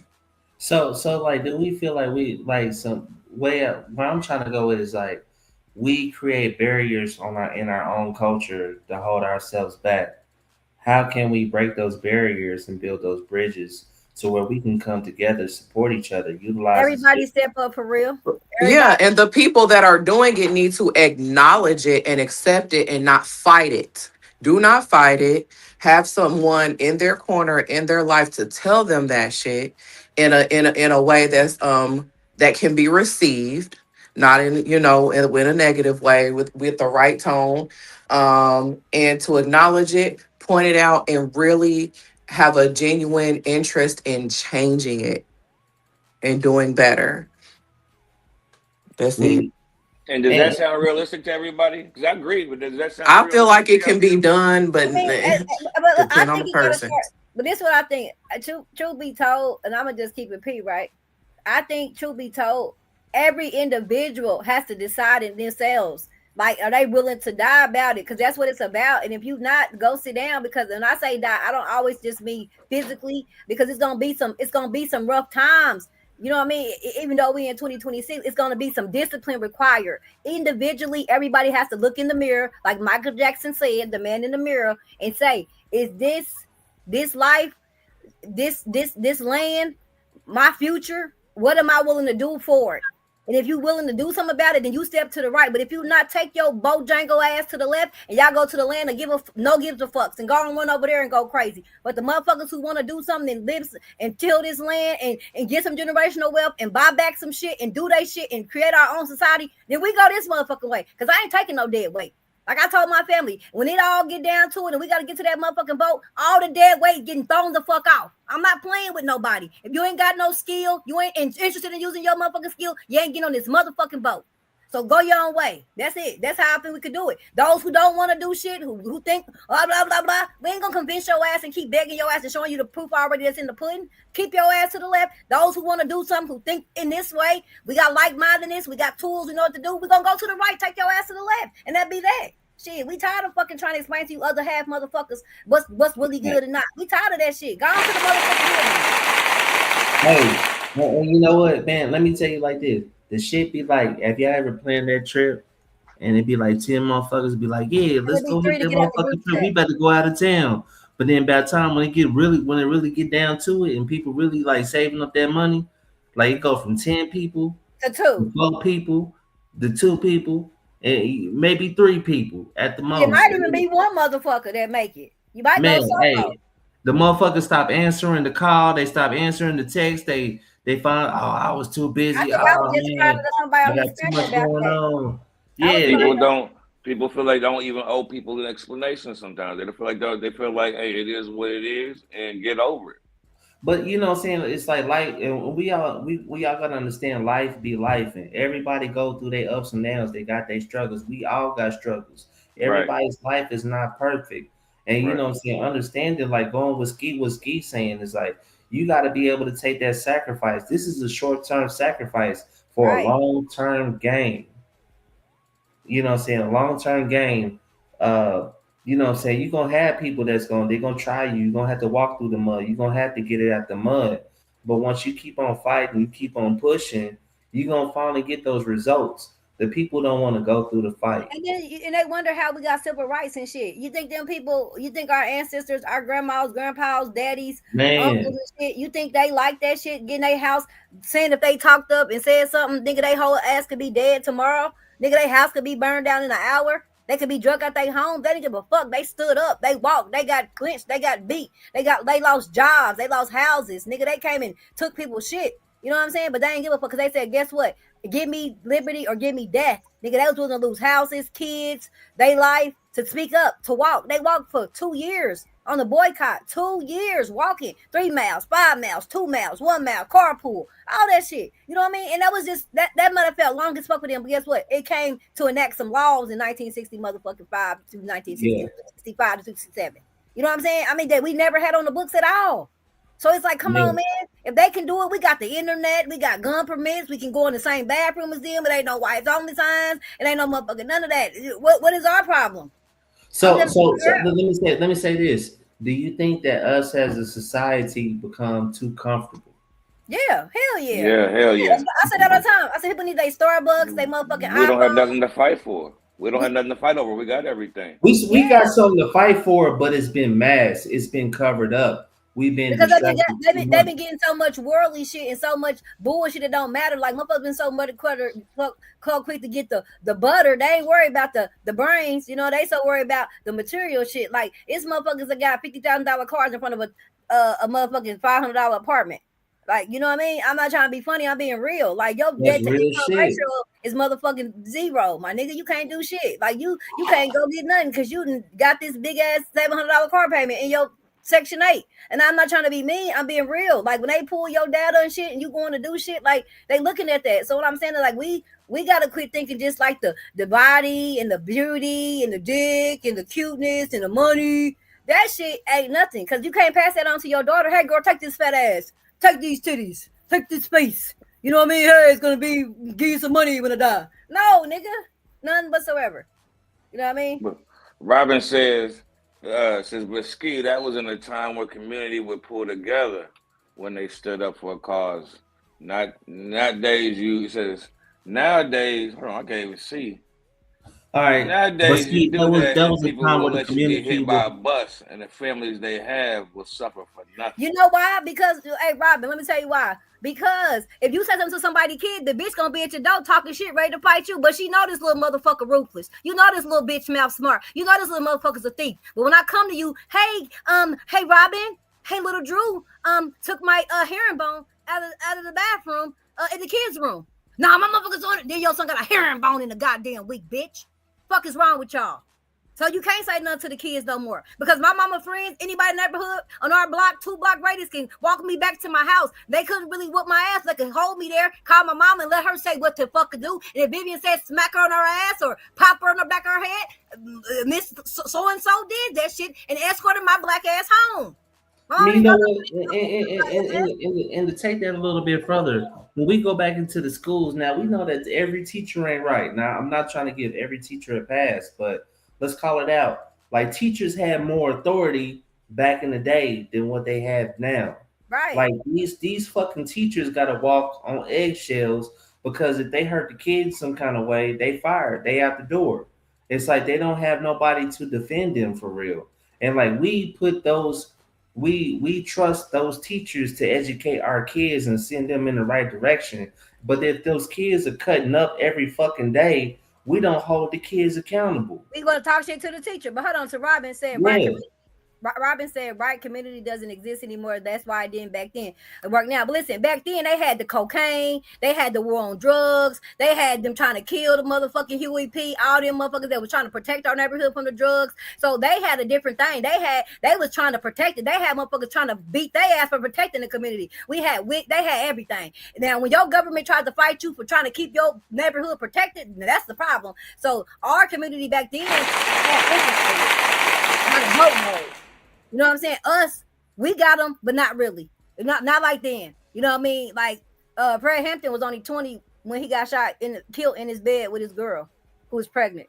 You know what I mean? This man wasn't a drug dealer. He wasn't a terrorist. He was trying to tell people, fight for your rights, hold your head up. You got the right to bear arms. You know, all this shit like that. Nothing gangster. Wasn't twisting his fingers up. Wasn't sea walking. Because he's from the LA. They from LA. You know what I mean? They wasn't doing none of that. They was just telling motherfuckers that they could, hold your head up. So I just think we had a little more thing back then. Robin got a point too, but was the teachers fucking the students back then like they are now? I mean, they probably was keeping it more secret if you want to be honest.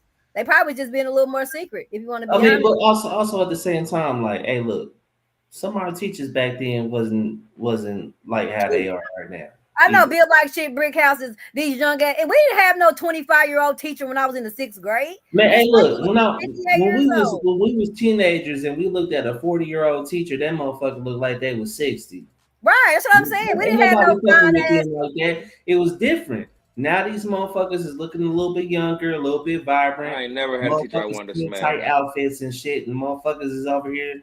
They want to have their second win with some of these kids, these basketball players and shit. These kids looking like the testosterone. I don't know what the fuck they putting extra hormones in the food now. The kids is taller, looking growner now, and it's a lot of things. I'm not giving them a pass, but this is the shit that's going on and shit. All of the pesticides and that shit. These motherfuckers, there's kids I'm seeing walking around the school that's 6, 7 in fucking middle school. You know what I'm saying? And these teachers ain't right. We ain't giving them a pass. They need to keep their shit together and shit.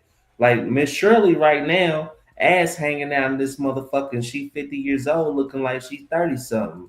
She just left her husband, and she looking to feel vibrant. She getting the compliment. Shit. Remember we had Angela on here, and what she went through. Angela was going through. She went through what's that? The AI porn. Yeah, she's a teacher here. And they took her face. I mean, don't get me wrong, she got a nice bill, but they took her face and did some AI porn, and nothing even happened. Put her ass right back to work. Teaching them same kids. And AI is gonna be a motherfucker too. And then let me tell you like this: this is how sensitive everything is, because a lot of times the kids ain't even telling the truth on shit, and they tell some bullshit, and they fire the motherfucking teacher before even finding out the facts. That's a fact. That's a fact. And then like you replace it with somebody who's just walking on eggshells, and the kids don't learn nothing from it. A lot of them schools are more worried about the money coming in from the student than they do care about actually the student growing up to be a functional society, a member of society. They care about that money that's coming in for the student. they'll get rid of that teacher way quicker before they get rid of that student. But you notice, like, man, if you notice now nationwide, there's a teacher shortage. This is why. That's what I'm saying. They're getting rid. I know at least 2 people where even this is teachers and coaches. Same story. They're disciplining students or teaching them things, not hitting them, not cursing at them, but disciplining them, trying to teach little boys how to be men. And then the little boys go run to the teachers or to their parents, and the parents come to the teachers, and next thing you know, you fired. And the parents are going to put them. I'm not going to pay for this. So, and there's different ways to approach when it comes to teaching. Yes, there is a good approach to doing it, and there's people that establish the authority on there. But some of these kids need a foot in their ass, bro. I ain't gonna even hold you. It goes back to exactly what Ski said. It goes back to the parents, like you said. The parent is trying to discipline, and then when we're in a meeting trying to discipline, all you're going to say is, well, that's not how I want it. I want my kid to be treated this way, or I'm taking my kid out to school. And it's like we trying to teach him to be a man here, lady. So like, let me say this. Let me expand on this even further, because this is a thing that I notice now. It's like always when people will go back to church and biblical and all this other shit, you should know thy neighbor, right? Mm-hmm. Like how many households in our generation where we even know our fucking neighbors? Like we used to be like when I was growing up in the 80s and the 90s, we was a fucking community. Everybody knew each other. Now we grown up and we live in these neighborhoods and we know our neighbors. We don't know our neighbors. Like when I was a kid and I was fucking cutting up and my neighbors saw me cutting up, my neighbor called my mama and my mama wouldn't know that she knew I was cutting up. Now it's like you can watch the shit. The neighbor could watch the kid cutting up and don't even say a motherfucking word because they don't want nothing to do with it. That's what I was saying. Because it's like, because hey, I tried telling you that your kid out here kicking the dog, knocking over trash cans and breaking windows, but you be like, my baby's so perfect. And it's like, hey, look, your baby ain't perfect all the time. They do that shit right in front of you because they know they can play those games. You need to whoop your kid's ass real quick. Look, that's like those kids that jumped their mom and her kids coming to pick her kids up that had just came back home from sickle cell in Chicago. Them kids, man, that little weak ass apology that little girl gave that Dama and them kids on that internet, baby, Nigerian ass would have been so hot, bitch. I would have whooped her ass live on TV. Come get her with all her shit, cause this ain't what I do. I would have had her shit packed at the motherfucking door, and I would have whooped her ass on live. I would have embarrassed her like she had did that lady, and I would have beat her ass. Matter of fact, take them motherfucking pants off. Put down to them goddamn panties in that, bro. I'm about to whoop your ass on live, bitch. Live and. It's Offset. Offset broke. Oh yeah, I'm gonna tell y'all the stream too. That broke. That pop. I'll tell y'all a true story. I ain't got nothing to do with that shit in the casino. He was pop. He was panicking. He was asking random people for cash apps. He was broke. I don't know what happened. Nobody was answering his phone call. He popped, trying to run up, chasing. Must got a gambling addiction. And the says, yo, he just popped. He calling for cash apps in front of me. I ain't gonna lie to you. The first 5 I offered, I'm like, yo, you pop. You waiting for some bread? Waiting for my money. I swung that 5. You know how I get. He gets popped. Not us two dicing each other. He gets popped straight to the casino. Goes not. He get another loan from somebody else for like 2 bands. I don't even take my loan. I'm like, that's Offset. I'm good on my money. I'm worried about this. I got mad bread. I definitely run off for 5 bands. He pops for the next band. He get 2 bands. He get a band from a random lady. I swear to God, I don't know who the she was. He's like, yo, thanks, ma. He pops that. Throw the another 5. So I see like 13 bands in loans. I don't know who got paid back that day. You feel me? Bro, words of my mother, this shit ducked me for so long, boy. And mind you, I'm 23, and this is Raindrop, Drop Top, Cardi B husband. And I'm only talking crazy because he was talking crazy. Like, why? He was talking crazy to me over my bread. I still go hard.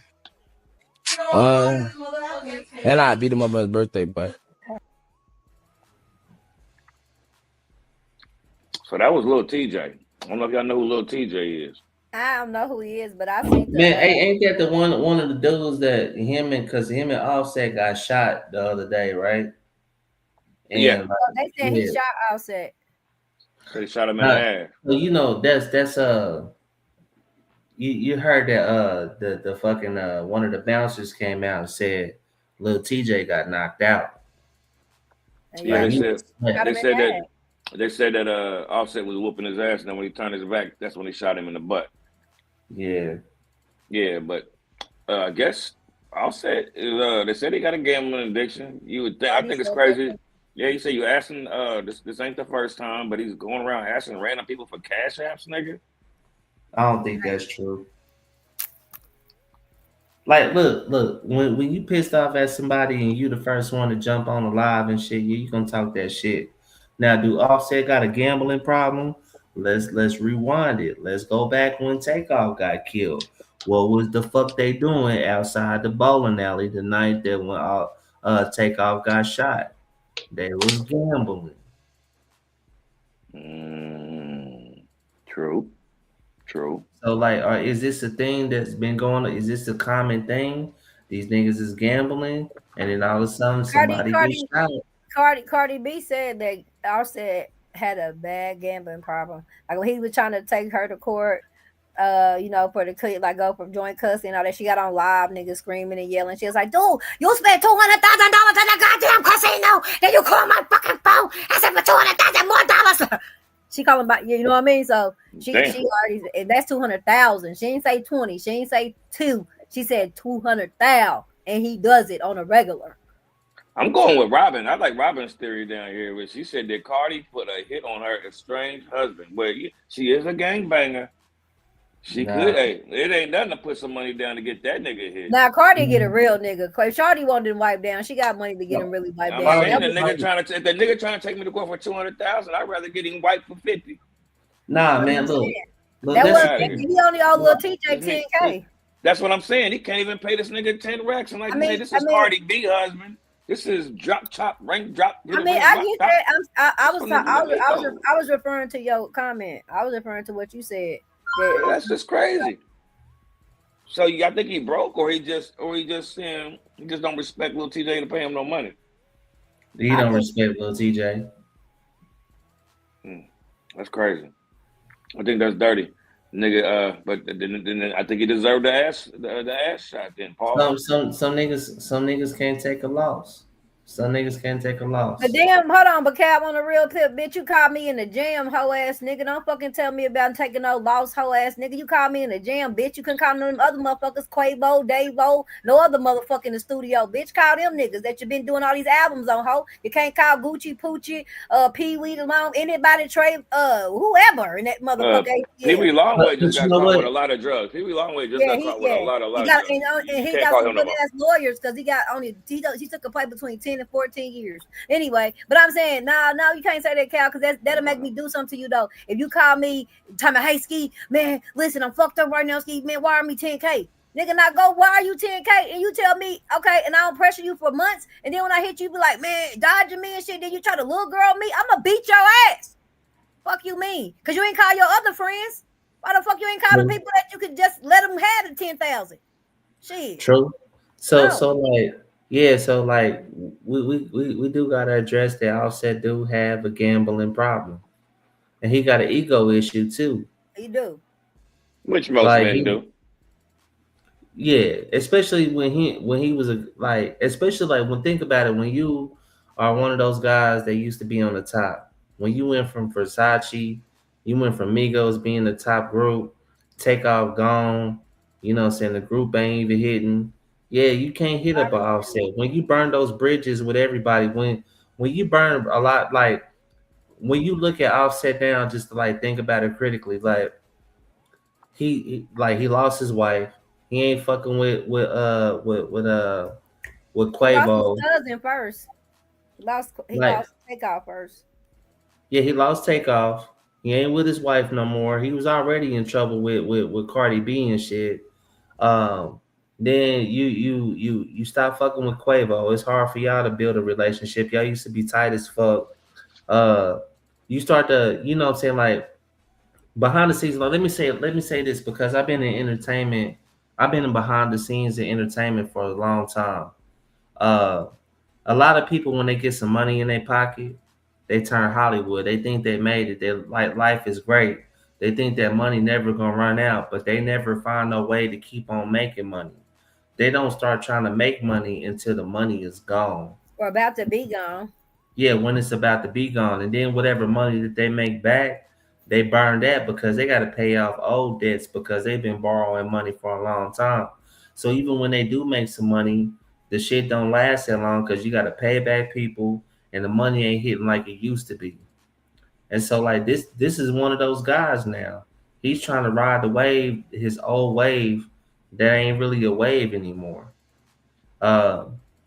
He really got to address his demons and shit and figure out he can turn it around, but he need to do it before it's too late.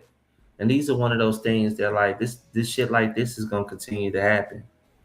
It's gonna be a sad downfall for a guy who used to be on top. But it's poor money management. Did somebody like he got a big Did it just put an album out? Yeah, he just put an album, but is that album hidden?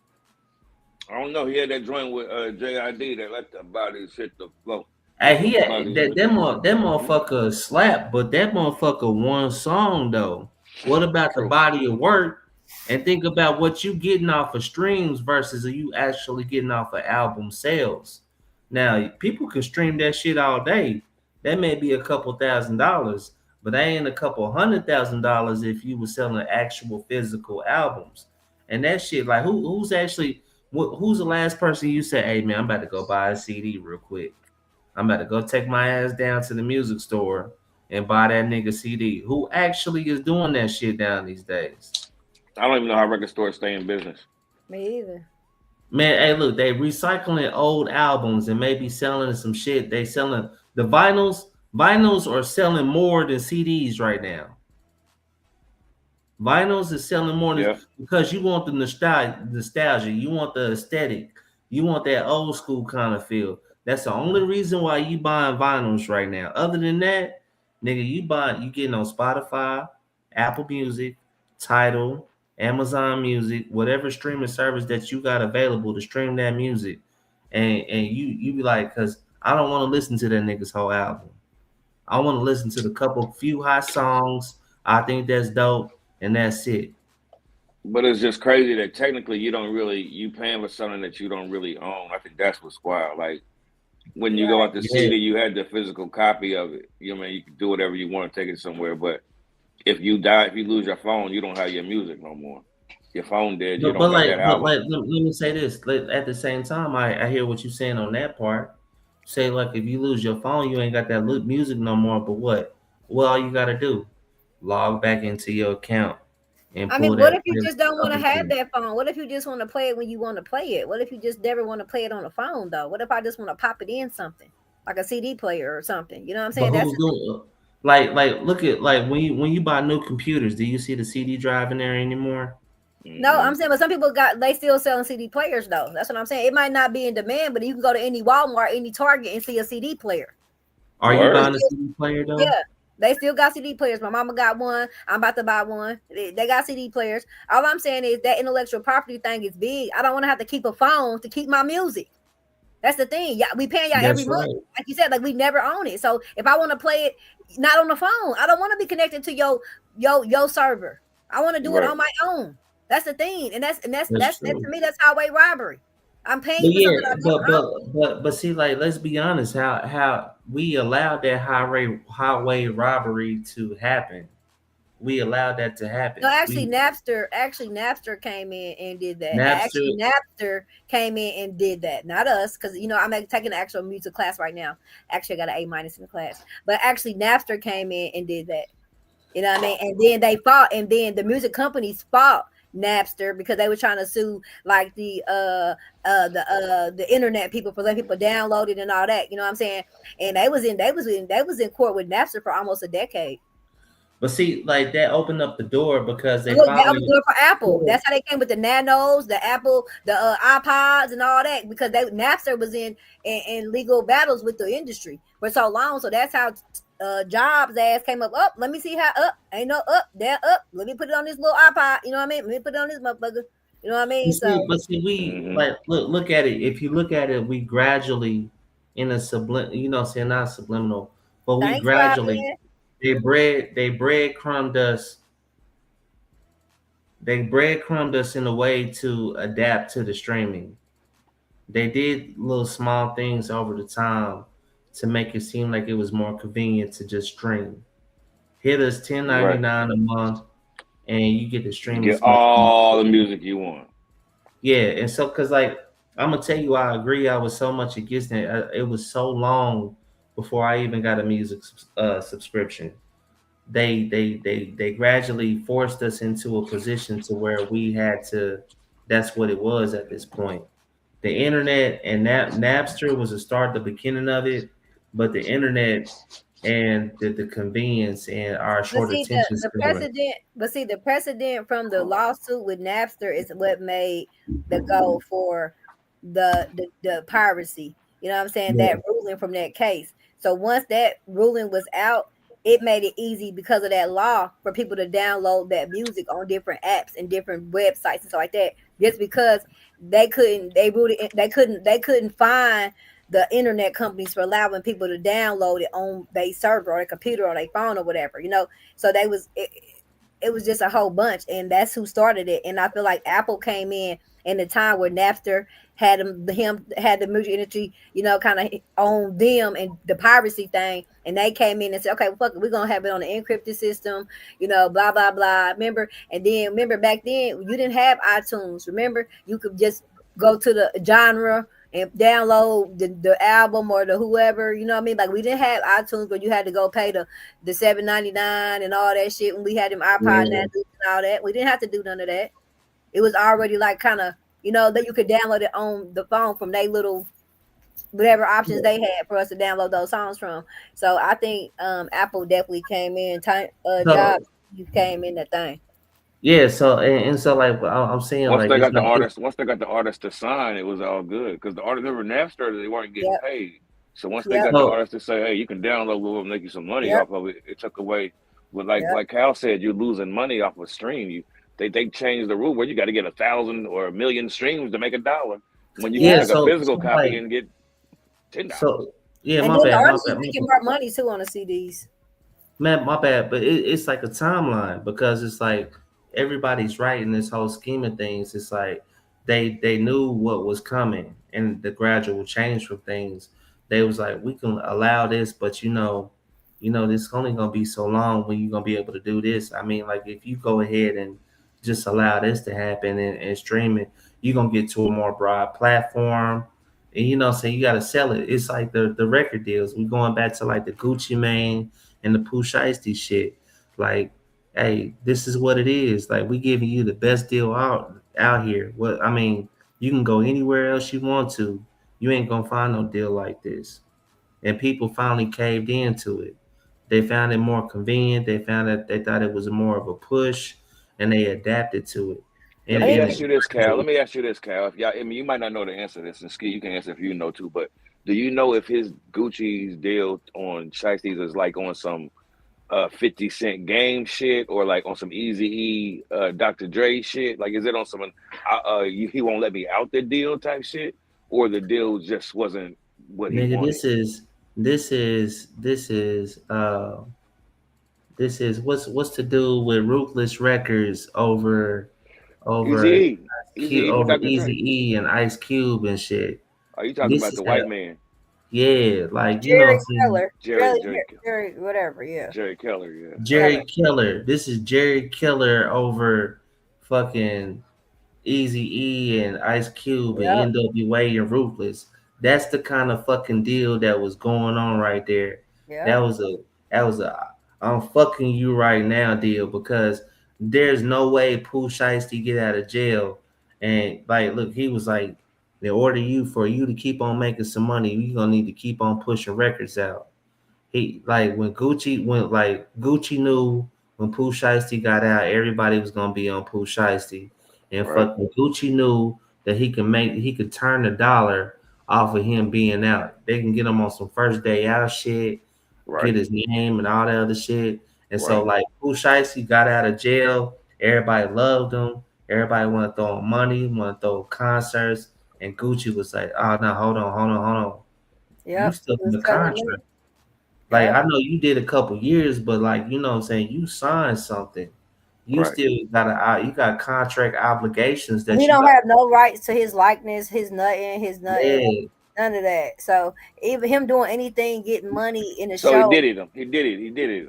He basically, did it. yeah. Like you can't do like I bet you Pooh Shiesty was like, I'm about to do features with all these motherfuckers. He's probably sat in the studio, did song after song after song. Everybody was like, let me get on the song with Pooh Shiesty. That nigga's out his right song with now. K Carbon just dropped last week. Yeah, like everybody was doing songs with him. And Gucci Mane Him and was like, nah. Glorilla, he got a song. Yeah, and you know what? And that motherfucker about to probably slap. Everybody was playing that shit because it was Pooh Shiesty and Glorilla and that motherfucker. Mm-hmm. And he was like, Gucci Mane was like, nah, hold on. I get a percentage of that because you still under my label. And You see, And I think Yo Gotti was trying to sign him too, try to give him yeah, I'm 15 about to million. say I always heard that the beef was that Gucci and Yo Gotti had a beef. They That did because he fucked Keisha Cole. only reason he was signed a Memphis artist is to try to get at Yo Gotti. Yeah, and so like that's So another he thing. don't really give a fuck about Pooh Shiesty. Basically. No, he didn't. Because you know what? Because like you got to think about it. It's a business. He knew that Pooh Shiesty was hella marketable right now, and you know what I'm saying. Like even though that what you said, who was trying to get sign him? Yo Gotti. Yo Gotti was trying to sign him, so he's like, Yo oh. Gotti trying to sign him now though. Yo Gotti trying to sign him since he been out. Like he offered him 15 mil. That's the thing. Yo Gotti was like, oh, for real, he's out. I'm trying to sign him. Let me put him on. Yo Gotti's on some business shit. When he heard that 15 million, fucking Gucci Mane, like, I want a piece of that 15 million. You gotta buy him out of his old contract. You know what I'm saying? Him and Gucci ain't cool because Yo Gotti was fucking with Keisha Cole when he was locked up. Yeah, so like it's a whole little pettiness going on. So Mm-hmm. like that's all because of like you keeping another man from eating because you got a beef with another dude. That's how fucked up that shit is. This is all this business. You know what I'm saying? Like instead of you know what I'm saying, like letting him go and let him be him, like nah, fuck that. I don't want you going over to him because he fucked my bitch. And like Robert said, if they would just collab and start trying, do some music, that'd be the move. Like you said earlier, why can't niggas just come together, get past it, and get over it? But niggas' egos is too big, especially in this hip hop shit. This hip hop shit, it goes too crazy, man. And real quick, because I don't want to keep going on these. We've been on this for a minute. We're going on 2 hours. I got like 10 to 15 minutes. I got one more topic if y'all want to do it. If y'all done with this segment. I got it. Come on. I got a couple minutes. All right, check me out. I'm gonna play that tick joint again. Research. What I want to know is why are people finding box of ticks on their farmland, specifically large farms with cows, sheep, goats, horses? What reason would people want to spread ticks and make that become a problem for farmers? I think we better start researching this and find out what exactly is going on, because this is quite concerning. And it's not just one person, it's not just one farmer, but many farmers are finding ticks on their property. But this is really weird. Has anybody heard anything about this? I mean, that's conspiracy theory shit right there. That's like those, ticks, like there's, if you look on there, like I know, like in the Midwest, there's like different types of ticks. And if anything, like, let me ask y'all a question. How did y'all winter turn out? What you mean by turn out? So was it was it really cold? Was it really snowy for a long time? Yes. It's starting to get warm and windy pretty fucking quick, ain't it? Yes. So we didn't have long winters. These ticks are not dying off. Hold on. Well, let me say something about that. It depends on what type of ticks too, because I just looked it up. It's several types that can harm farms, though. So he didn't specify what type because there's cattle fever ticks, there's black leg tick, deer tick, There's But they're American dog. finding boxes. They're finding boxes of But I'm them. saying, And but I I'm trying seen to a say, report where another farmer burned his whole farm down because of it. this is what I'm trying to say. That's what I'm trying to say. It's Mhm. 5 types that can kill your farm. That's what I'm saying. I just looked it up. It says 5. And so the conspiracy theory that everybody's saying is that obviously it's on the farm, so it's going to get to our food, No, and that too. But and guess it's what? They causing want Lyme disease. They want that maybe, but they want them motherfucking data centers and they want all that motherfucking land. Them people out there ain't going. They trying to offer them 20 and 30 and 40 million. That is homeland. Them motherfuckers ain't going. So they like shit. They try to rot from the inside out, from the soil. If you rot the soil, they can't plant nothing. They can't produce nothing. They want them motherfuckers for data center. They need that much space to put all them turbines, them gas propellers, all that shit on that land. They need that land because they have that irrigated water. Okay, it takes so much water to fund these data centers, the water, and then Those farms wind have farms, irrigated water systems. the data. Let me say this. I think the data centers is one thing also, but also like having more government control, like food production. You know what I'm saying, to get these more like these bigger farms to take more control than the independent farms as well. The data centers are starting to become a big thing too, like the wind and the solar and all the other shit. You need more land to build these data centers because when you're trying to build them locally, do you have a lot of people that's combating them locally? So like move them out to like the rural areas, to like the farmlands and shit where so if you get rid of your cattle, you get rid of your crop, your produce and everything, the value of your farmland decreases. And then those people can't keep up because they can't sell the crops, they can't sell the you know what I'm saying, like the animals and all the other shit, the beef and everything, the livestock. So when those people don't have anything to sell, what's left? They have to sell the land. And when you pass generationally, Well, what about this? Well, what about this? I also read that they're doing like a new vaccine for ticks, for tick disease, like for Lyme disease because of these ticks that's coming out. Have you heard about that? How COVID work out? Exactly. How COVID work out? Hold on, listen, y'all. I want to tell y'all one of the most dangerous ticks, right? The cattle fever tick is the most dangerous tick because it spreads cattle fever, causes anemia, weakness, and can be fatal. Leads to major economic loss in the cattle industry. This is the one one of the most. I think they just found. I think there was like the first American death was just done from it, like not too long. If you Google it, if you can find that, somebody just died from it. Lyme disease. Yeah.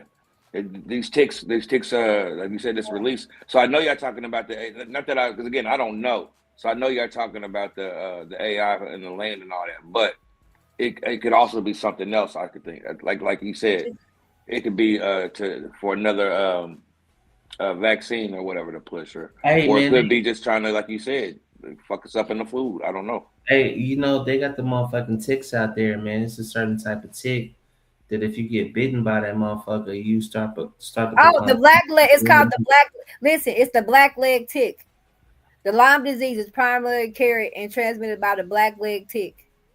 So it's the black leg tick. That's the black tick. leg tick. Yes, that's the tick.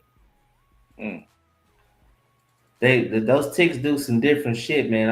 It says the transmission timing. The tick usually needs to be attached for 24 to 48 hours before the bacterium is transmitted. Life stage risk. While adult female ticks can transmit the disease, immature nymphs, which is your poppy seed, and it says responsible for the human infection due to the small size, making them harder to detect.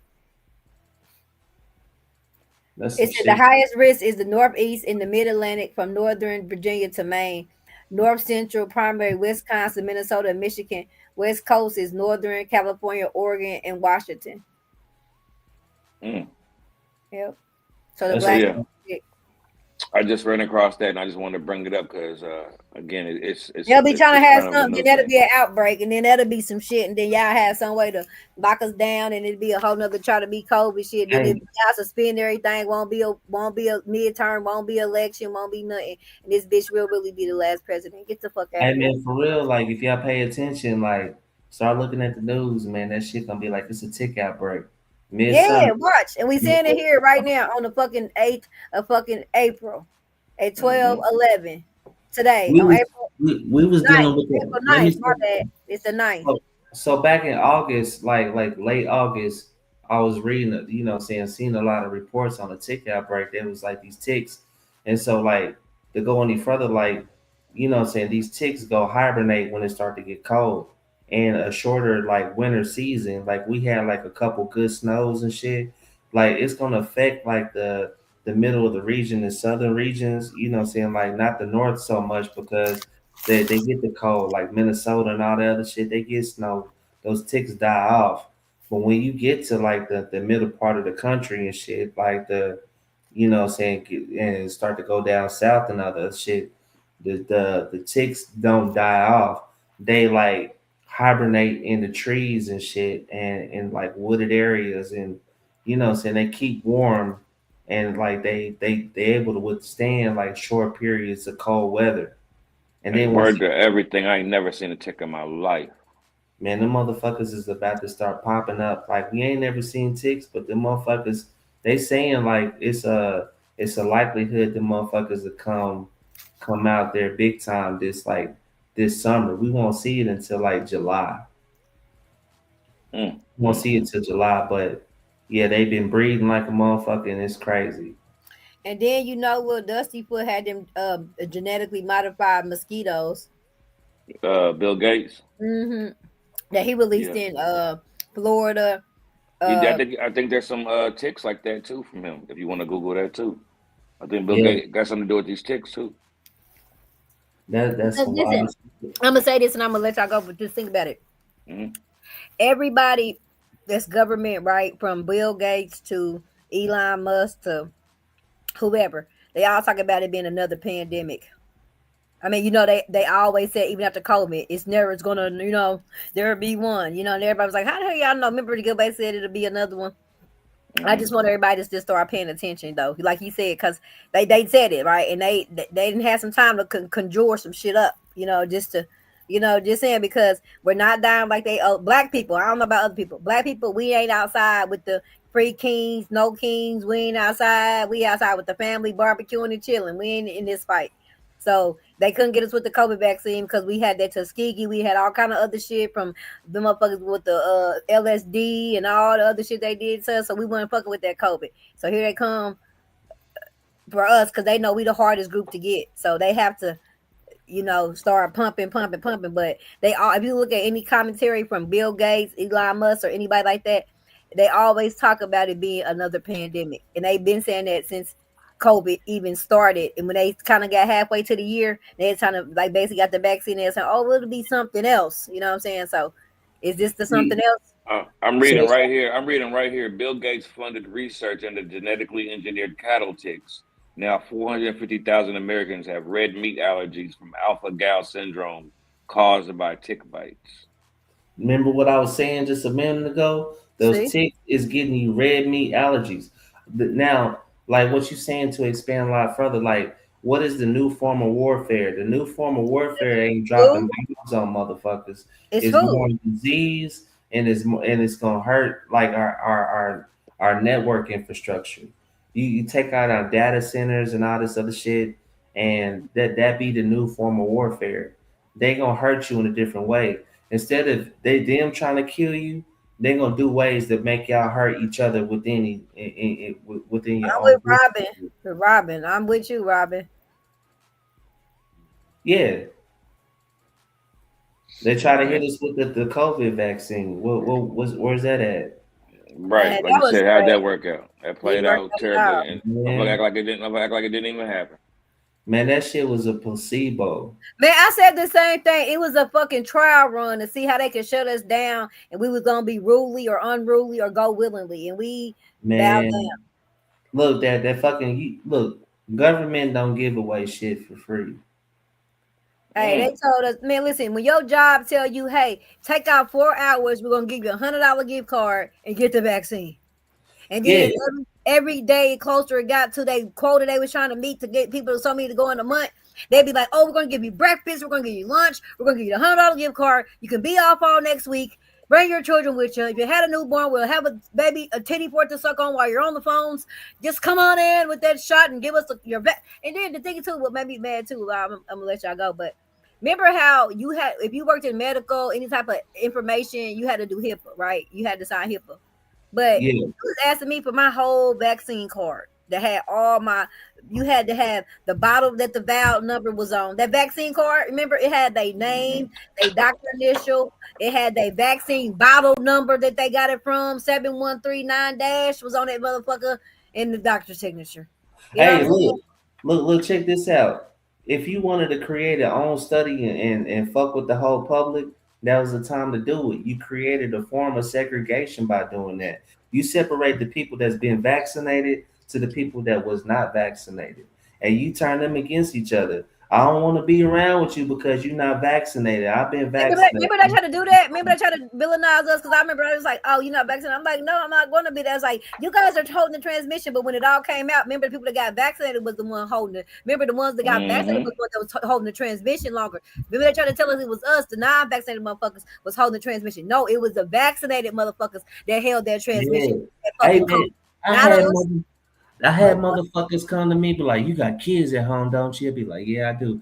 Man, you don't want to take that back to your kids. Yeah, oh, they was saying that shit. Your family, you know, they told you every fucking thing. And the motherfucker who go get the shot, what happened when they go get the shot? They get sick as fuck. And then they gotta go back and get another shot, and then they be sick as fuck. Motherfuckers still can't. I know motherfuckers that still can't taste and smell today.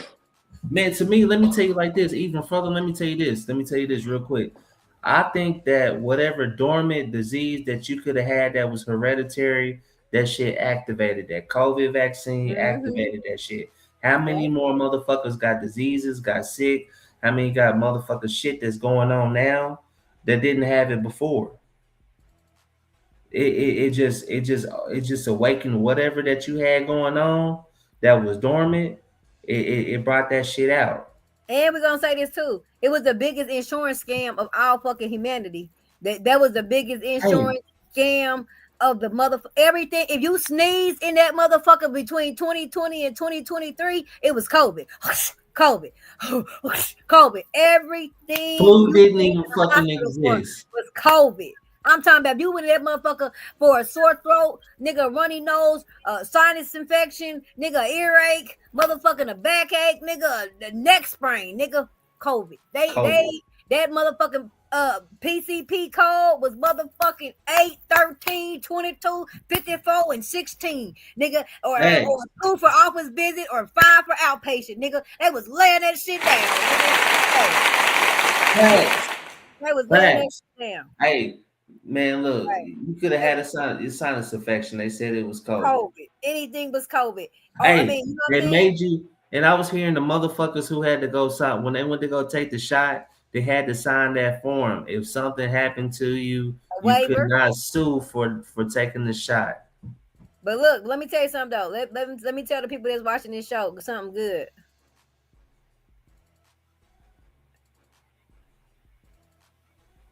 What was that? What? I can't see that. Read that. I can't see my. It says, while you were distracted by the Iran-Israel war, 450,000 Americans now have a meat allergy thanks to Bill Gates. It's hitting the internet. I told everybody, but look, one thing about COVID, right? Because the COVID vaccine was rushed Food and everything, and they had so much reactionary reaction, you know, dying, different, like those adverse reactions was death. You know what I'm saying? Do you know COVID vaccine you can now sue against now, because this is the only first vaccine ever that it has so many adverse reaction that was death, like than any other one. Death. And then remember how they used to show on the TV every day 10,000, 3,000, 5,000, 7,000, 9,000, 11,000, 16,000, all that recover, remission. You know how they did that shit, that propaganda, that motherfucking get you hype shit. But guess what? When they did the study in 2024 and read that, they said 87% of the people that died from the COVID vaccine died from the adverse reaction of it. Waking up dormant shit. 87%. died That's from crazy. the reaction of it. They died, nigga. And y'all was pushing this shit to us. Y'all should be in prison. Yeah. And Kyrie Irving should be the president of the United States of America.